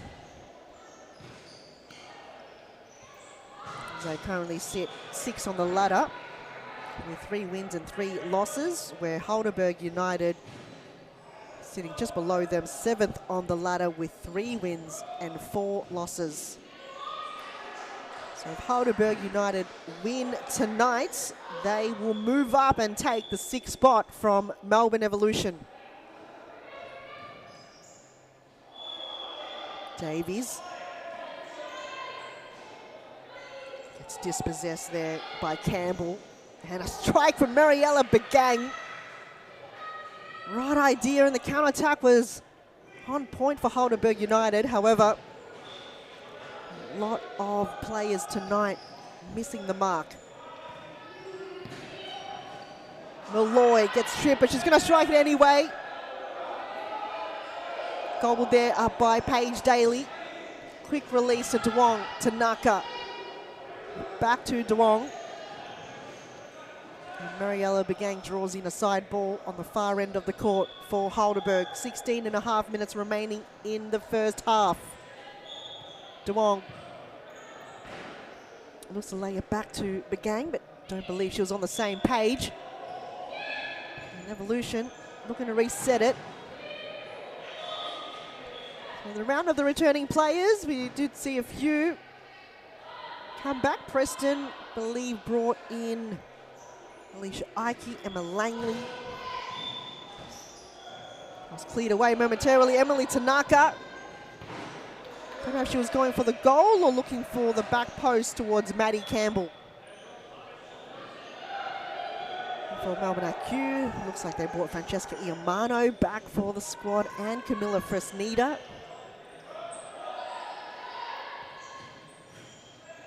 And Fitzroy brought Marie Spekopoulos and Dalia Badra back. Handball was called there against Maddie Campbell. As Mariella Begang takes a break, on comes the fish, Amy Whiting.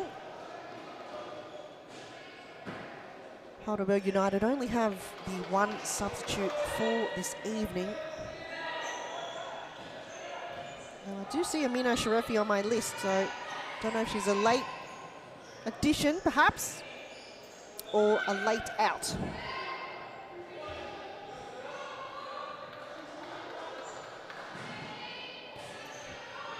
As Melbourne Evolution have brought on Greta Jowett-Smith from the bench. Flick over towards Campbell, didn't get there. Galanos under pressure, so have to release it. Still Melbourne Evolution ball.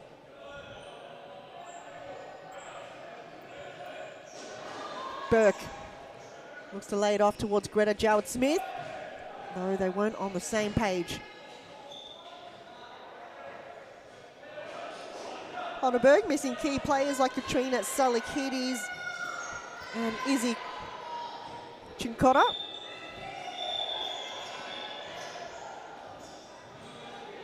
Definitely need them in a big game like this tonight, but looks like they are unavailable, or Katrina Salakidis receiving a red card in last week's game may have resulted in a suspension. As the ball lines up inside the D for Campbell. Saved there by Bradley. No, never mind, it made deflected from Halberg.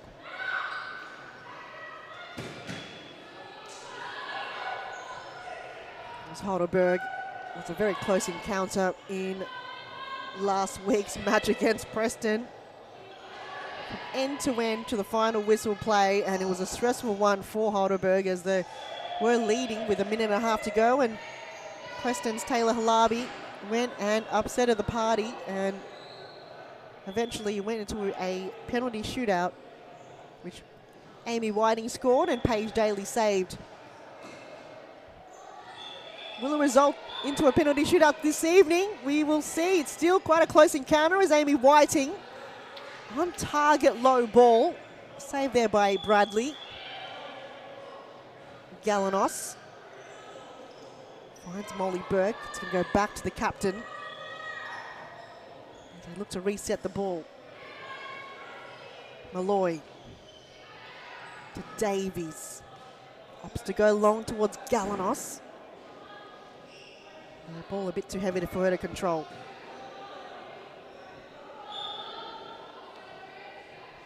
Duong.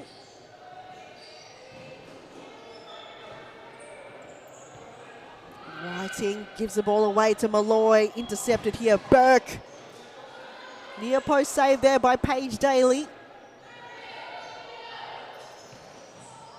Intercepted again. Malloy, great position. Though Molly Burke will opt to go back to a different situation here for Evolution. Flicks it over towards Malloy. The 1-2. Back to Burke. This time round, Paige Daly might go for the save. I think that's what happened in the first goal. She thought the ball was going to go out, but it didn't. Backheel pass from Campbell to Whiting.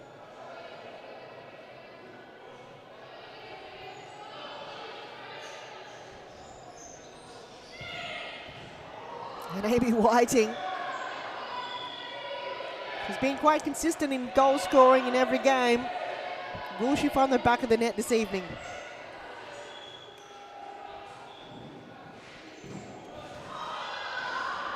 So close again for Halberg.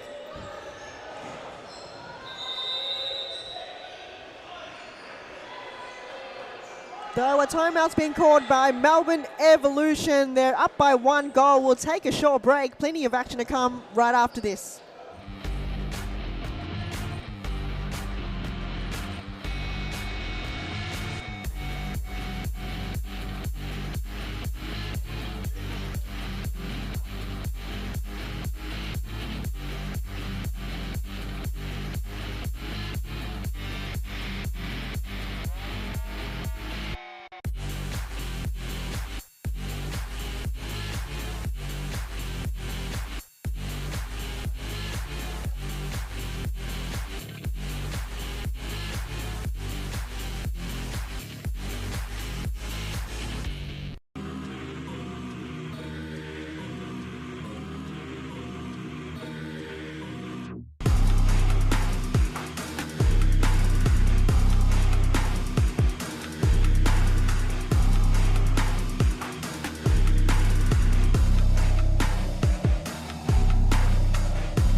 Eleven minutes remaining in quite a close affair here between Melbourne Evolution and Halberg United.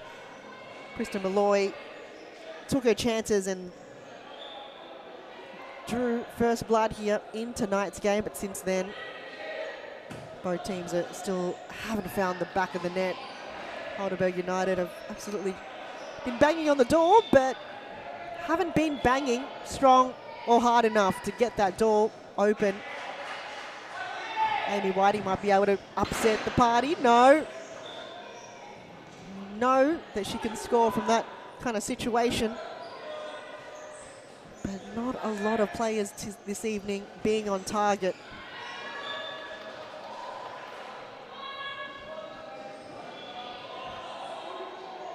Whiting to Begang.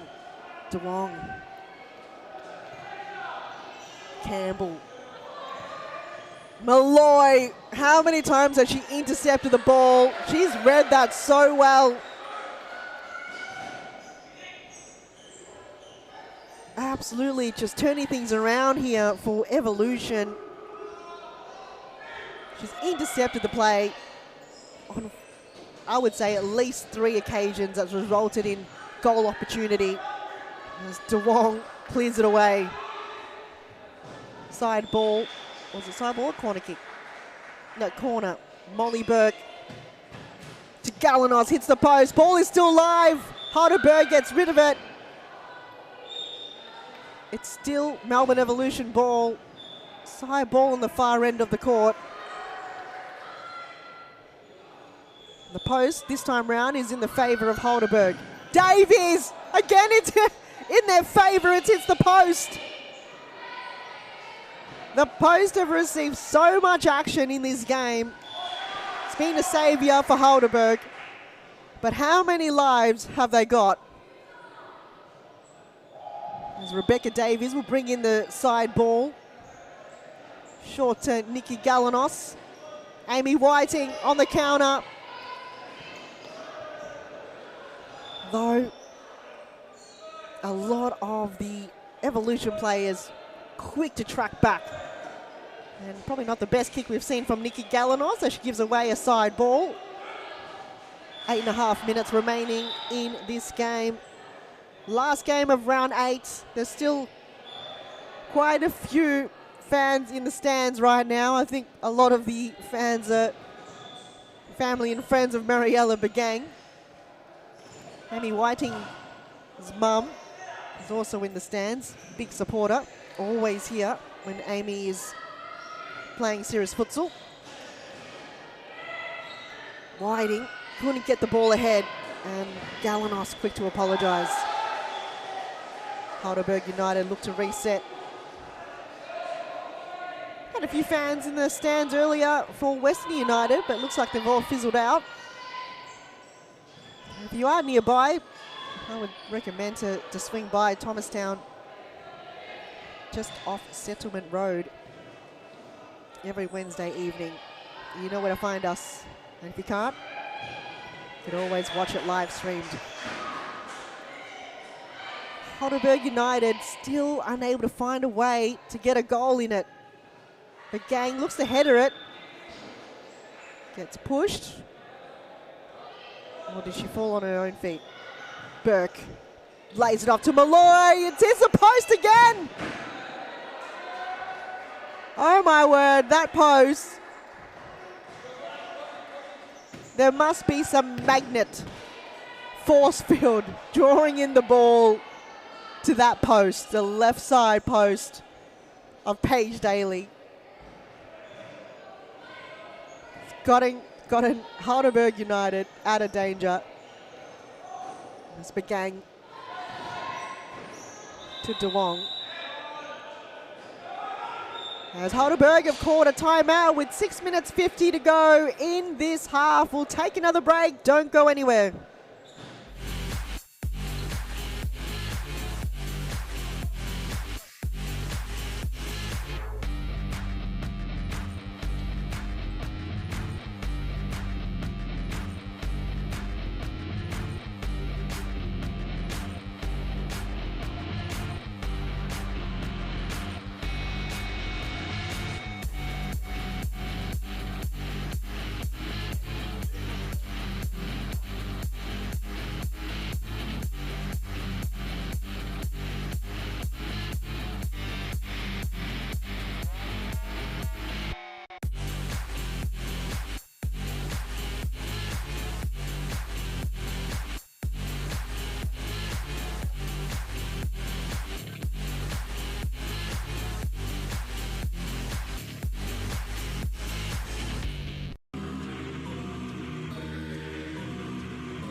Nil here in the first half. Melbourne Evolution up against Western. Halberg United, getting all my female teams all mixed up here.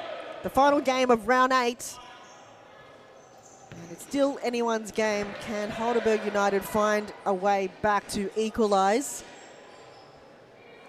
Danielle Bradley on a return back to serious futsal have denied any opportunity right now for Halberg. And the well-disciplined defence of Melbourne Evolution not allowing any easy movement up for Halberg. They've definitely been banging on the door. Whiting.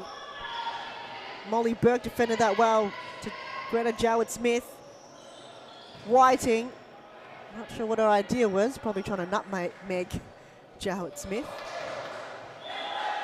But they are just missing a little bit of depth and wing action. I'm talking about Katrina Salakides is probably the missing puzzle piece. So is Amina Sharefi, who played such a key role in the win against Preston in last round's match. And then the dynamic workhorse run from Isabella Cincotta. So without their full squad, Halberg, they're just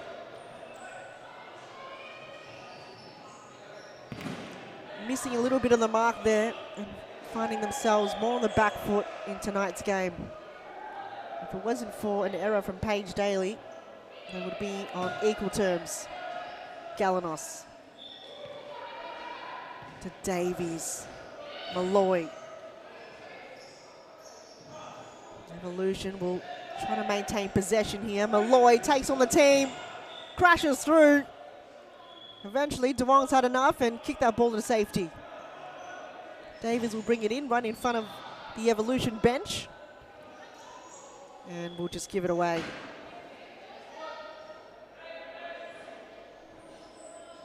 Just under 4 minutes to go. First half. DeWong. Just bringing this build up here, Halberg. And Malloy cuts it through again. She read it well. And Evolution got the ball back, but eventually Davies just overcooked that one. Mariella Begang will bring the ball back for Halberg, but watch out for Malloy. How good has she been? She's been intercepting so many of the passes from Halberg. She's done it again. Burke couldn't find the ball back to the direction of Krista Malloy. The only goal scorer in this game so far. And she gets pushed in the back there, but no fouls given. Paige Daly will reset it. Short ball to DeWong. Whiting. Galanos. Runs out of room and the ball will eventually go out. 2 minutes 40 to go. Been very evenly matched up here, these two teams. DeWong to Tanaka. Been a little bit quiet here in tonight's game. Back to Tanaka. Got nowhere to go forward. Side ball for Halberg. Whiting. Back to Begang. Tanaka. This looks promising here for Halberg. Evolution have made it a little bit difficult to get this ball forward for Halberg. Begang eventually, right idea. Though Tanaka perhaps wasn't on the same page. Burke. She's got the Jets on her. Back to Nikki Galanos. Paige Daly will footy kick it. But like many of the goalkeepers this evening, have been off target. Long throw from Bradley. Galanos. Eventually just kicked out there by Paige Daly. Davo ran in, but she didn't get the ball. Didn't receive it. Ran all the way there for nothing. Burke to Malloy. 1 minute to go in the half. Still 1-0 here in the final game of round 8. The 2024.2 season. 27 rounds to determine who the champions are. Still a long way to go, even though Melbourne IQ are currently sitting in top spot after their huge win against Preston. Anything can happen. We've seen that before. Bradley will go long towards Burke. Intercepted there by Begang, but Malloy got her foot on it. Galanos will line up. And cleared away again from Anna DeWong. Last passenger play here in the first half. Galanos. Molly Burke will bring this in. That could be the whistle here. Melbourne Evolution have had the upper hand and capitalise on their opportunities, and they're leading 1 goal to Halberg 0. Your half-time break, we'll keep you company. We'll see you in the final half of round 8 after this.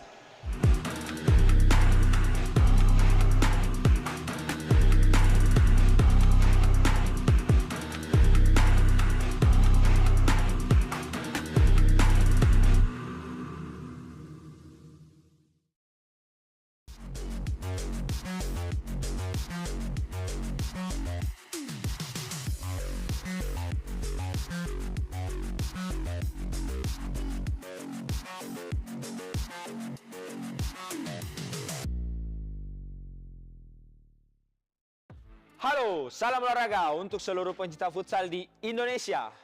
Kami dari Morlan Futsal Club dan Series Futsal akan mengadakan giveaway di mana akan dipilih 15 pemenang.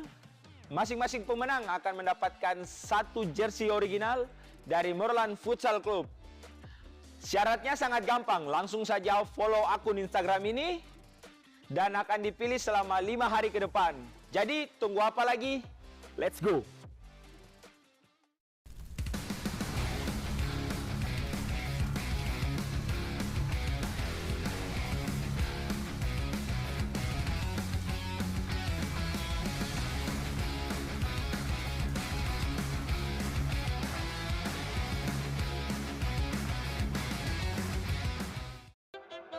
I grew up with low self-esteem. It was me and my mom that just us in the trauma. Hands up if you know what I mean. I see you, I feel you. I want you to know that you're not alone. I know what it's like not to have a home. What a bowl. Feel like I live in the end zone. I'm the one leading the drives. The crew riding round in a benzo. Ready to I'll be in charge of my own fate. Left the excuses behind. Now I'm the illest violinist alive. I took the pain and I thrive, but look at me now.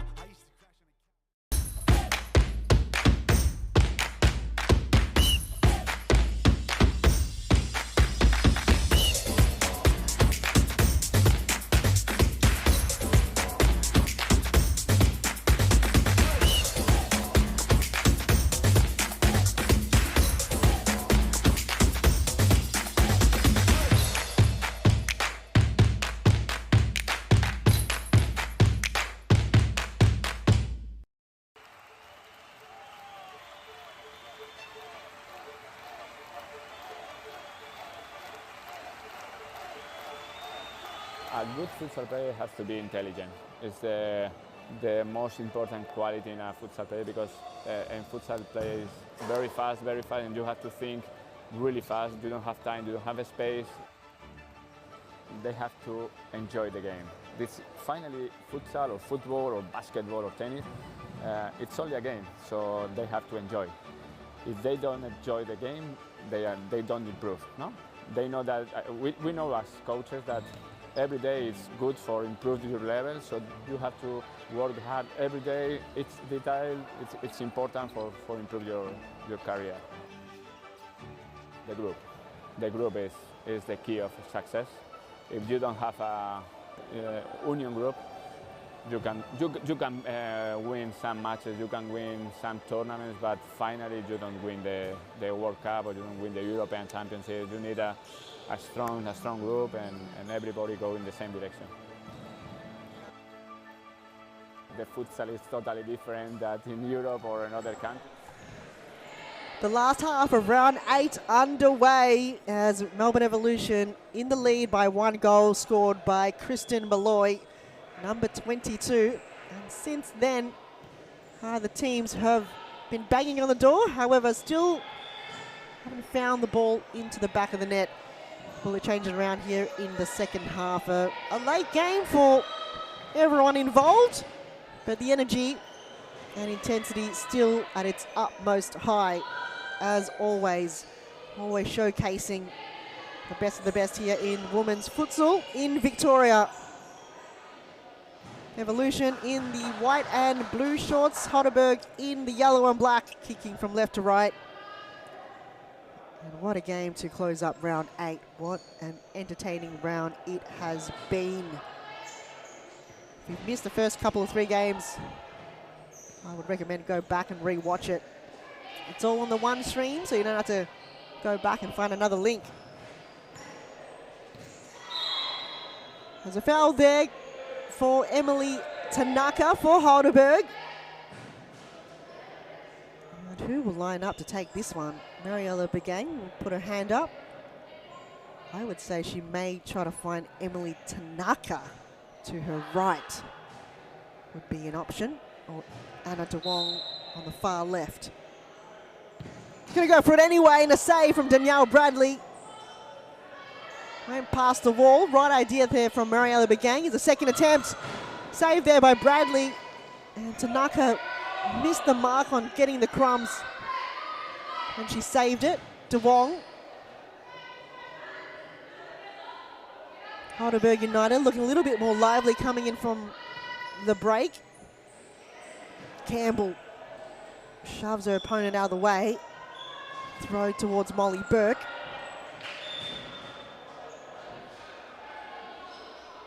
Got a few fans still hanging around here in the final game of round 8. Mostly to support Halberg and Melbourne Evolution. Campbell under pressure there by Davies. Has to get rid of it. She does. Finds DeWong. Back to Campbell. And eventually a side ball to Melbourne Evolution. Beck Davies to Galanos. And a save from Paige Daly. Cat-like reflex skills keeping Halberg in the game right now. Split saves in those millisecond positions aren't easy to do. Tanaka will strike it. A save, and again the save back into play. They'll go again here, Halberg. Davies to Malloy. It's a goal. No! Goes wide. End-to-end play in the first couple of moments of the second half. It's game on. A lot of energy. Can they keep it up for the remaining 19 and a half minutes? It seems to be in prime positions for both teams to be in goal-scoring opportunities. Tanaka, Campbell, Molly Burke patiently waiting to draw in a mistake. Campbell still maintaining possession. Find Tanaka. Back to Begang. Campbell, bit of open space, but Molly Burke is still tracking her. DeWong to Emily Tanaka. Halberg just momentarily keeping possession. Tanaka. Oh, too much time spent on deciding where to go, and Molly Burke put that foot on where it's needed. A corner kick. And they conjure something up, a tactical play here for Halberg. Begang lines up straight into Malloy. Both teams only having the one substitute on the bench at the moment. Halberg have Amy Whiting, and Melbourne Evolution has Greta Jowett-Smith. Even though my squad list says differently. It's a difficult one sometimes to find plays in the last game of the fixture. Begang looking to trick Malloy, but they maintain possession. The turnover is on. Can they keep it alive? Campbell. Under pressure there by Nikki Galanos. Didn't apply enough pressure to get that ball out of play. Begang. Down the line to Campbell. Wasn't able to keep it in. Still no goal scored since the first one from Krista Malloy. It was quite a long time ago. Davies to Burke, chips it over. Galanos was a target. Halberg gets the ball back. Campbell. Every time she's got the ball, she's got absolutely no breathing space. Ball intercepted there by Nikki Galanos. Evolution will make a move. Davies. Saved there by Paige Daly in the near post. And a corner kick for Melbourne Evolution on the far left side of the court. Stressful times for both teams as the clock ticks down. Still plenty of time of action here. Beck Davies on her left, though not on target. DeWong playing the anchor role in tonight's game. Begang looking up, no option forward, so he's going to go wide to DeWong. Emily Tanaka getting himself in a position, though Campbell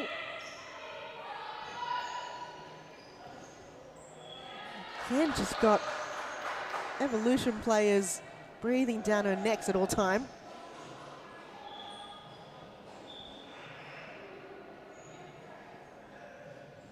Paige Daly. Overcooked it there for Anna DeWong.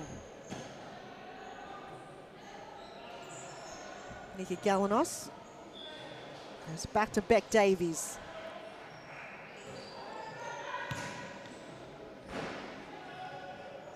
Ball too heavy for Molly Burke to get to. And Halberg will bring in the ball. Begang lines up, left boot, saved there by Danielle Bradley. She's been outstanding. Both keepers tonight of keeping their teams in the game. That was on target. Strike was very good from Mariela Begang. That was not so good from Emily Tanaka. As Amy Whiting comes on for Mariela Begang. Malloy lines up and a save from Paige Daly. Absolutely phenomenal performance coming from both keepers end to end this evening. One being the New Zealand national, Danielle Bradley, and the other, Paige Daly.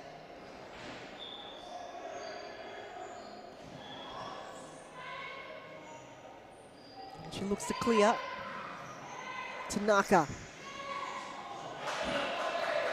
Ball veers wide, deflected there by Molly Berg. As Halberg will bring it in, deep inside their attacking half. Amy Whiting will line up here. Malloy intercepts. She's done that so well this game. Can she capitalize the opportunity of the turnover? Paige Daly will just slow it down for a moment. And Malloy have just been outstanding. Read the play so well once again. Quick to react. Campbell lays it off to DeWong. Under immense pressure. Malloy to Whiting. Tanaka has to find a way out, and they don't. Evolution keeping the ball inside their attacking half. We'll slow things down a little bit here. 13:40 to go. Evolution still in the lead by a goal by Kristen Malloy, and that was scored in the first 5 minutes of the game. Molly Burke, her signature pink boots and her pigtails hairdo, draws in a corner kick for Melbourne Evolution.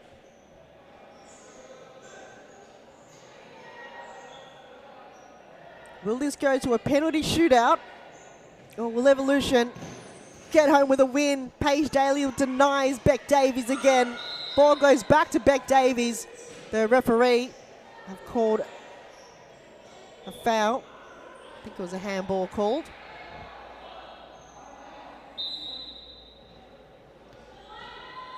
Short pass to Tanaka, back to Whiting. Campbell. Oh, guess who's there? Beck Davies. Quick release to Galanos. Good shepherd coming from Campbell. Halberg getting to position.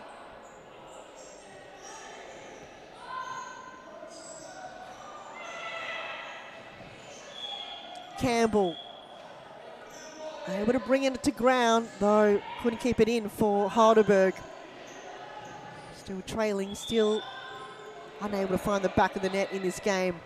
Long ball from Nikki Galanos.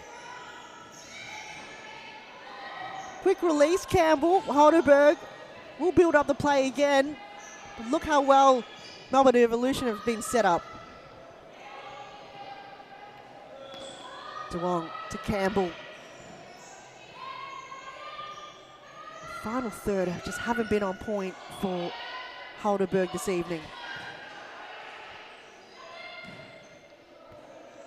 I think Beck Davies may have injured herself. Play on. Molly Berg through the centre of the court, finds Malloy.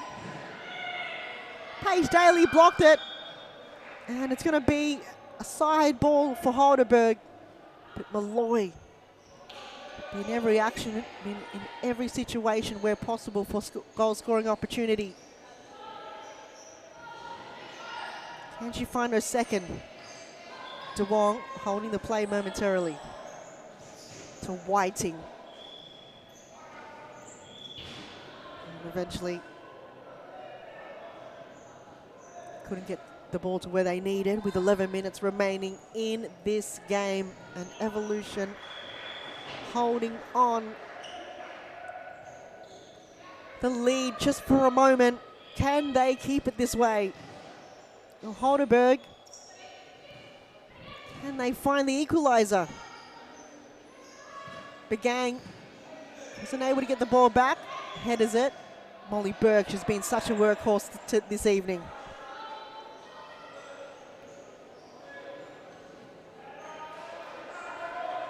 Just missing the groove a little bit. She's playing a second, perhaps, or first game of this season for Melbourne Evolution. Daly chips it over. No, Emily Tanaka didn't go attacking for the ball. Davies, happy to see it go out. Bradley to Burke. Davies. We'll try to line it up for Nikki Galanos.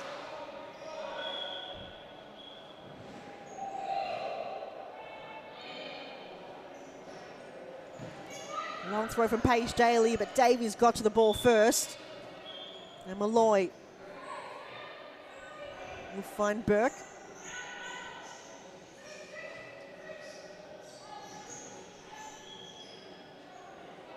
Side ball on the far end for Melbourne Evolution.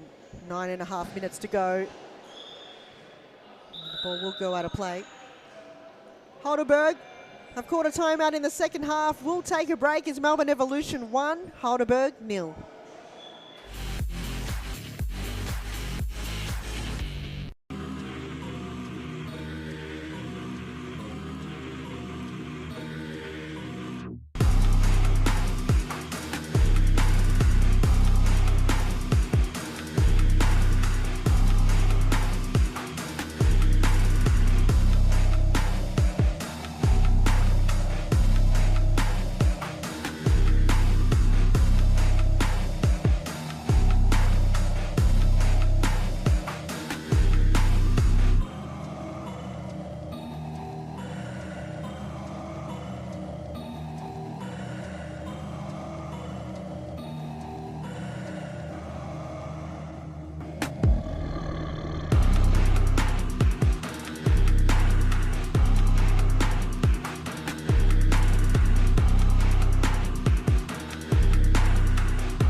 Still in the lead here, Melbourne Evolution, and they're holding on to it. And they've done a great job until now. Can they keep it for the next 8 minutes and 40 seconds? Still a long way to go in futsal time. Halberg, can they find a way back to find the equaliser? It's been proven difficult. They've had plenty of opportunity, and yet Danielle Bradley in goals on a return from international duties have proven why she's a Golden Glove potential winner in this season, multiple times being Team of the Week as well. Not have conceded a goal in this game so far. Evolution have probably spent a majority of their goal opportunity a little bit wasted. It did hit the post on multiple occasions in the first half. That's to Halberg's luck, but will the luck run out as Paige Daly goes diving? Corner kick for Melbourne Evolution. Molly Burke to bring it in. Short pass to Nikki Galanos. Ball intended there for Kristen Malloy. Side ball. Davies walking up to it. Didn't use her again. Up to find Molly Burke.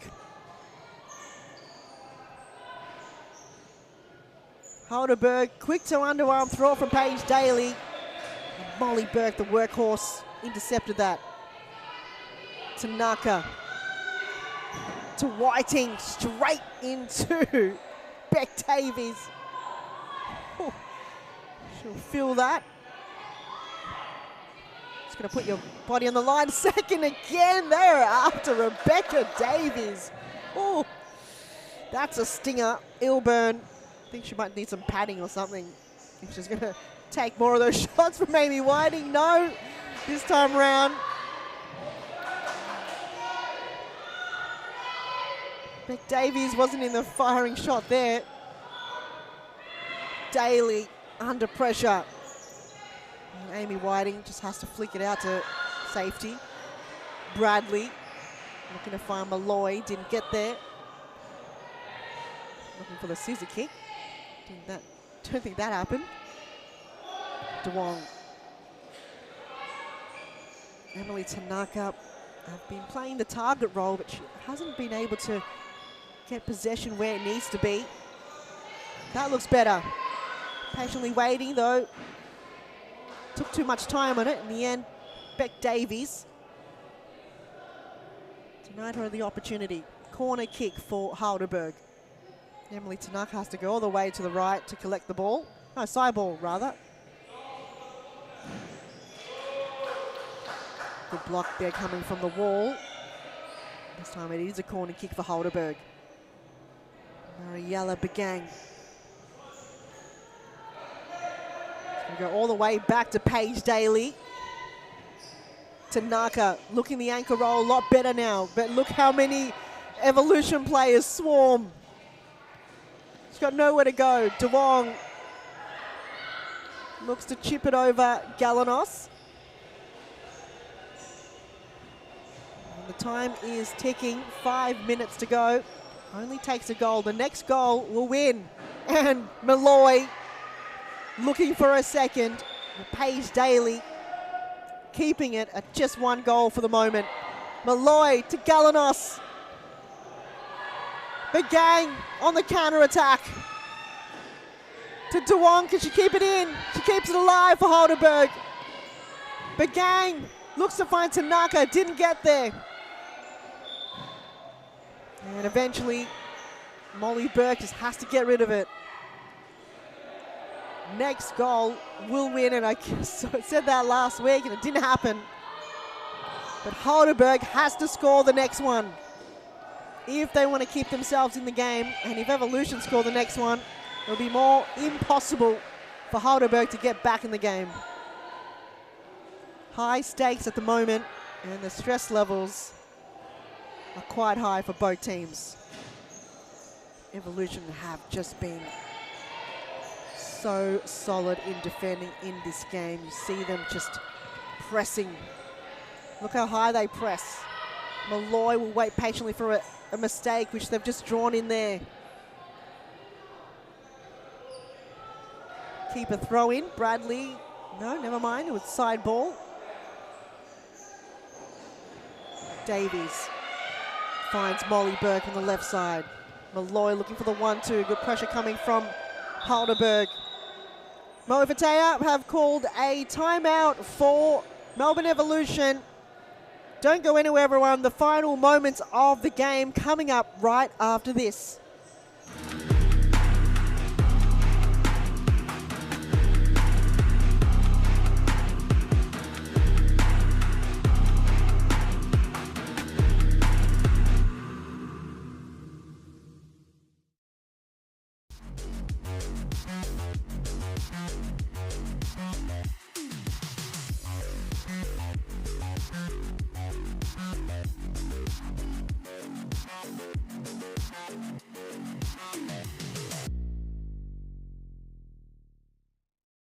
Halo, salam olahraga untuk seluruh pencinta futsal di Indonesia. Kami dari Morlan Futsal Club dan Series Futsal akan mengadakan giveaway di mana akan dipilih 15 pemenang. Masing-masing pemenang akan mendapatkan 1 jersey original dari Morlan Futsal Club. Syaratnya sangat gampang, langsung saja follow akun Instagram ini. Mo Fatea calling a timeout break for Melbourne Evolution, pumping up his team to be in the game, saying that they've got this. Oh, Emily Tanaka kicks it in the front of the face of goal. Wow. Can you imagine if that happened, if it went in? Well, it didn't. Move on. 3 minutes to go. Not long to go. Will it just be the one goal from Kristen Malloy? Or we should find another to seal the deal. Tanaka. She's going to take it all alone if she wants to. And the 1-2 back towards her was denied there by Molly Burke. Corner kick. Tanaka to Wong. It's all systems go here. Anything, everything is on the line for these two teams. As Tanaka, she has to strike it. Passes one, saved there by Bradley. 2 minutes to go and change. And it's do or die for both of these teams. Evolution cannot make any mistake. And Halberg have to give it their all. They've been trailing for the entire game. Can they find the equaliser to at least bring it to a penalty shootout, which they haven't lost? But they've got to get there first. Minute 49 to go. Don't think Halberg wants to be in this position at all, but they've always are very close with every single game they've played. They were close with Preston. There were 1 goal difference between Melbourne RQ. 1 goal win against Carlton. 1 goal difference defeat against Northern Phoenix. It was 5-6. In the Fitzroy game, it was 3-5. And Western United, it was 1-0. So almost every single game in this season so far, Halberg have either won it by 1 or lost by 1. 1 minute 38 to go. Any trick out of the bag you want to bring, Halberg, you've got to bring it now. Evolution, they will find a way. If they can find the next goal, that's it. It's game over. Tanaka. Could be possible. Only having 1 player on the bench tonight could play a key factor. Molly Burke plays it off to the direction of Nikki Galanos. Didn't get there, so Halberg bring back the play. Duong looks to find Campbell. Back to Duong. Campbell back to Daly. Indirect. Free kick. Halberg didn't bring the ball over the halfway line, and they've passed it back to Paige Daly. An indirect free kick given away with 1 minute to go, and Melbourne Evolution have the opportunity to seal the game. Molly Burke and Rebecca Davies in the mix. And it's gone in! That's the game. Melbourne Evolution scoring their second. An indirect free kick. It was a pass back to the keeper. And Halberg may have given the game away. Bit of a brain fade, and it will cost you the game. 51 seconds to go. Halberg, 2 goals. Push towards Malloy, no foul given. Malloy looked to maintain possession for Evolution. Evolution know the game is theirs. And Halberg, it's been quite a battle. They will go give it their all till the final whistle.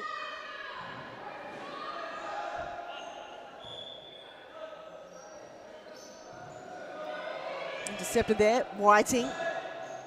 Tanaka. Halberg. They've only got 25 seconds left. Can they find a goal? Tanaka draws in a corner kick. Evolution will be their 4th win, so they will keep the 6th spot on the ladder. And Halberg will remain 7th. Beck Davies looks to be winded there. Corner kick. Whiting. Corner kick again, 19 seconds to go. And Emily Tanaka may have just used up all the gas in her tank. Don't think she's had much rest at all in tonight's game. The lack of substitutions may have played a key factor in a high-intensity game since the start. But a performance coming from Melbourne Evolution.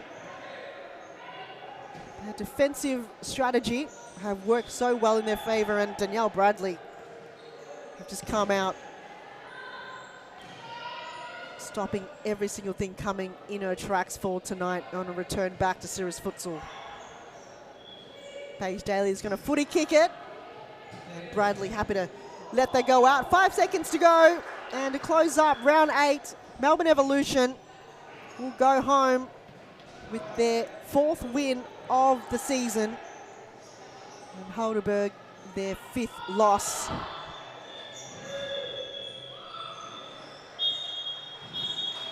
Congratulations, and thank you again for everyone joining us here in the live stream of Women's Series Futsal Victoria action.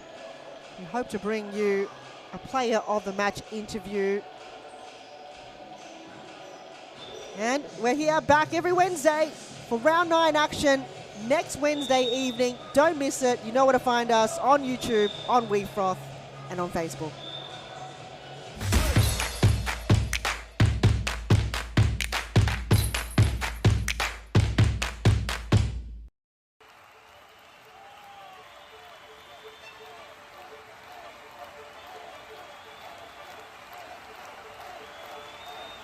A good futsal player has to be intelligent. It's the most important quality in a futsal player, because in futsal play is very fast, and you have to think really fast. You don't have time, you don't have a space. They have to enjoy the game. This finally, futsal or football or basketball or tennis, it's only a game, so they have to enjoy. If they don't enjoy the game, they don't improve. No, they know that. We know as coaches that every day is good for improving your level, so you have to work hard every day. It's detail, it's important for improve your career. The group is the key of success. If you don't have a union group, you can win some matches, you can win some tournaments, but finally you don't win the World Cup, or you don't win the European Championship. Welcome everyone, I'm here with Kristen Malloy from Melbourne Evolution. Congratulations, Chris. Thank you. What a tight battle from end to end. That was probably very high stressful, I could imagine. What kind of turned it around in the second half for you guys? I think a few of us haven't played together for a little while, and you know, the team chat beforehand was just to go out, do the basics right, make sure that we're defensively solid, and then play out from there, try and stay as calm as possible. A few of us are sick, so we wanted to try and control the game early. Obviously, we didn't sink as many as we wanted to control it, but just that play pass, run off each other, it made a big difference. The goal that you scored in the first half, that was just pure, almost luck. Yep. I don't think anyone anticipated for that to go in. Neither did I. Did that almost somewhat calm the nerves, but also with futsal, you know how quickly that turns around? Yeah, we really wanted to get a few more in, and we hit the post a few times. We really need that backside run a few more times to get a few more in. But that's something that we're working on as a team to make sure we get those runs in. Yeah, the late games are probably never in anyone's favour whatsoever, but you managed to keep the intensity quite high, even though a few of you were unwell. What was it the physicality that you had to bring up against Halberg? Because they were pushing quite hard, especially after that timeout. Yeah, they're really a strong team and they're quite technical, so we knew if we didn't go into the battles hard 100%, they were going to come out on top. So that was a big thing, you know, Beck and Moe really stressed was every single tackle, make it count, and then go from there. And the high press did kind of put on that pressure against Halberg. Was that almost your game plan, just to push that ball forward to their defensive half as much as possible? Yeah, we wanted to set up strong and then kind of wait for them to creep back, and then that's when we tried to push from there. We dropped that off a little bit to kind of settle the game down, and then as soon as we were able to step again, I think we waited for the opportune moment to do it instead of just pressing 100% of the time. And then that seal of the free kick just was the icing on the cake. Yeah, we really needed that to calm the nerves. Moe Fatega, just finally touch on that. He really pushed you guys in the final timeout. You know, I heard it from up here. Was that more motivation to get you in the game and just kind of hold on until the final 2 minutes? Yeah, I think we just needed to make sure we really stuck it out. You know, we thought we had a sub, but we had a few injuries, people sick. So it was really, this is now or never, and if we let some of these games go, it's kind of hard to come back from. So every opportunity we can to get on top, we got to take it. So suck it up for a couple minutes. So. Well, congratulations once again. Thank you so much for your time, Chris, and all the best for the remainder of the season. Thank you very much. Thank you. Have a good night.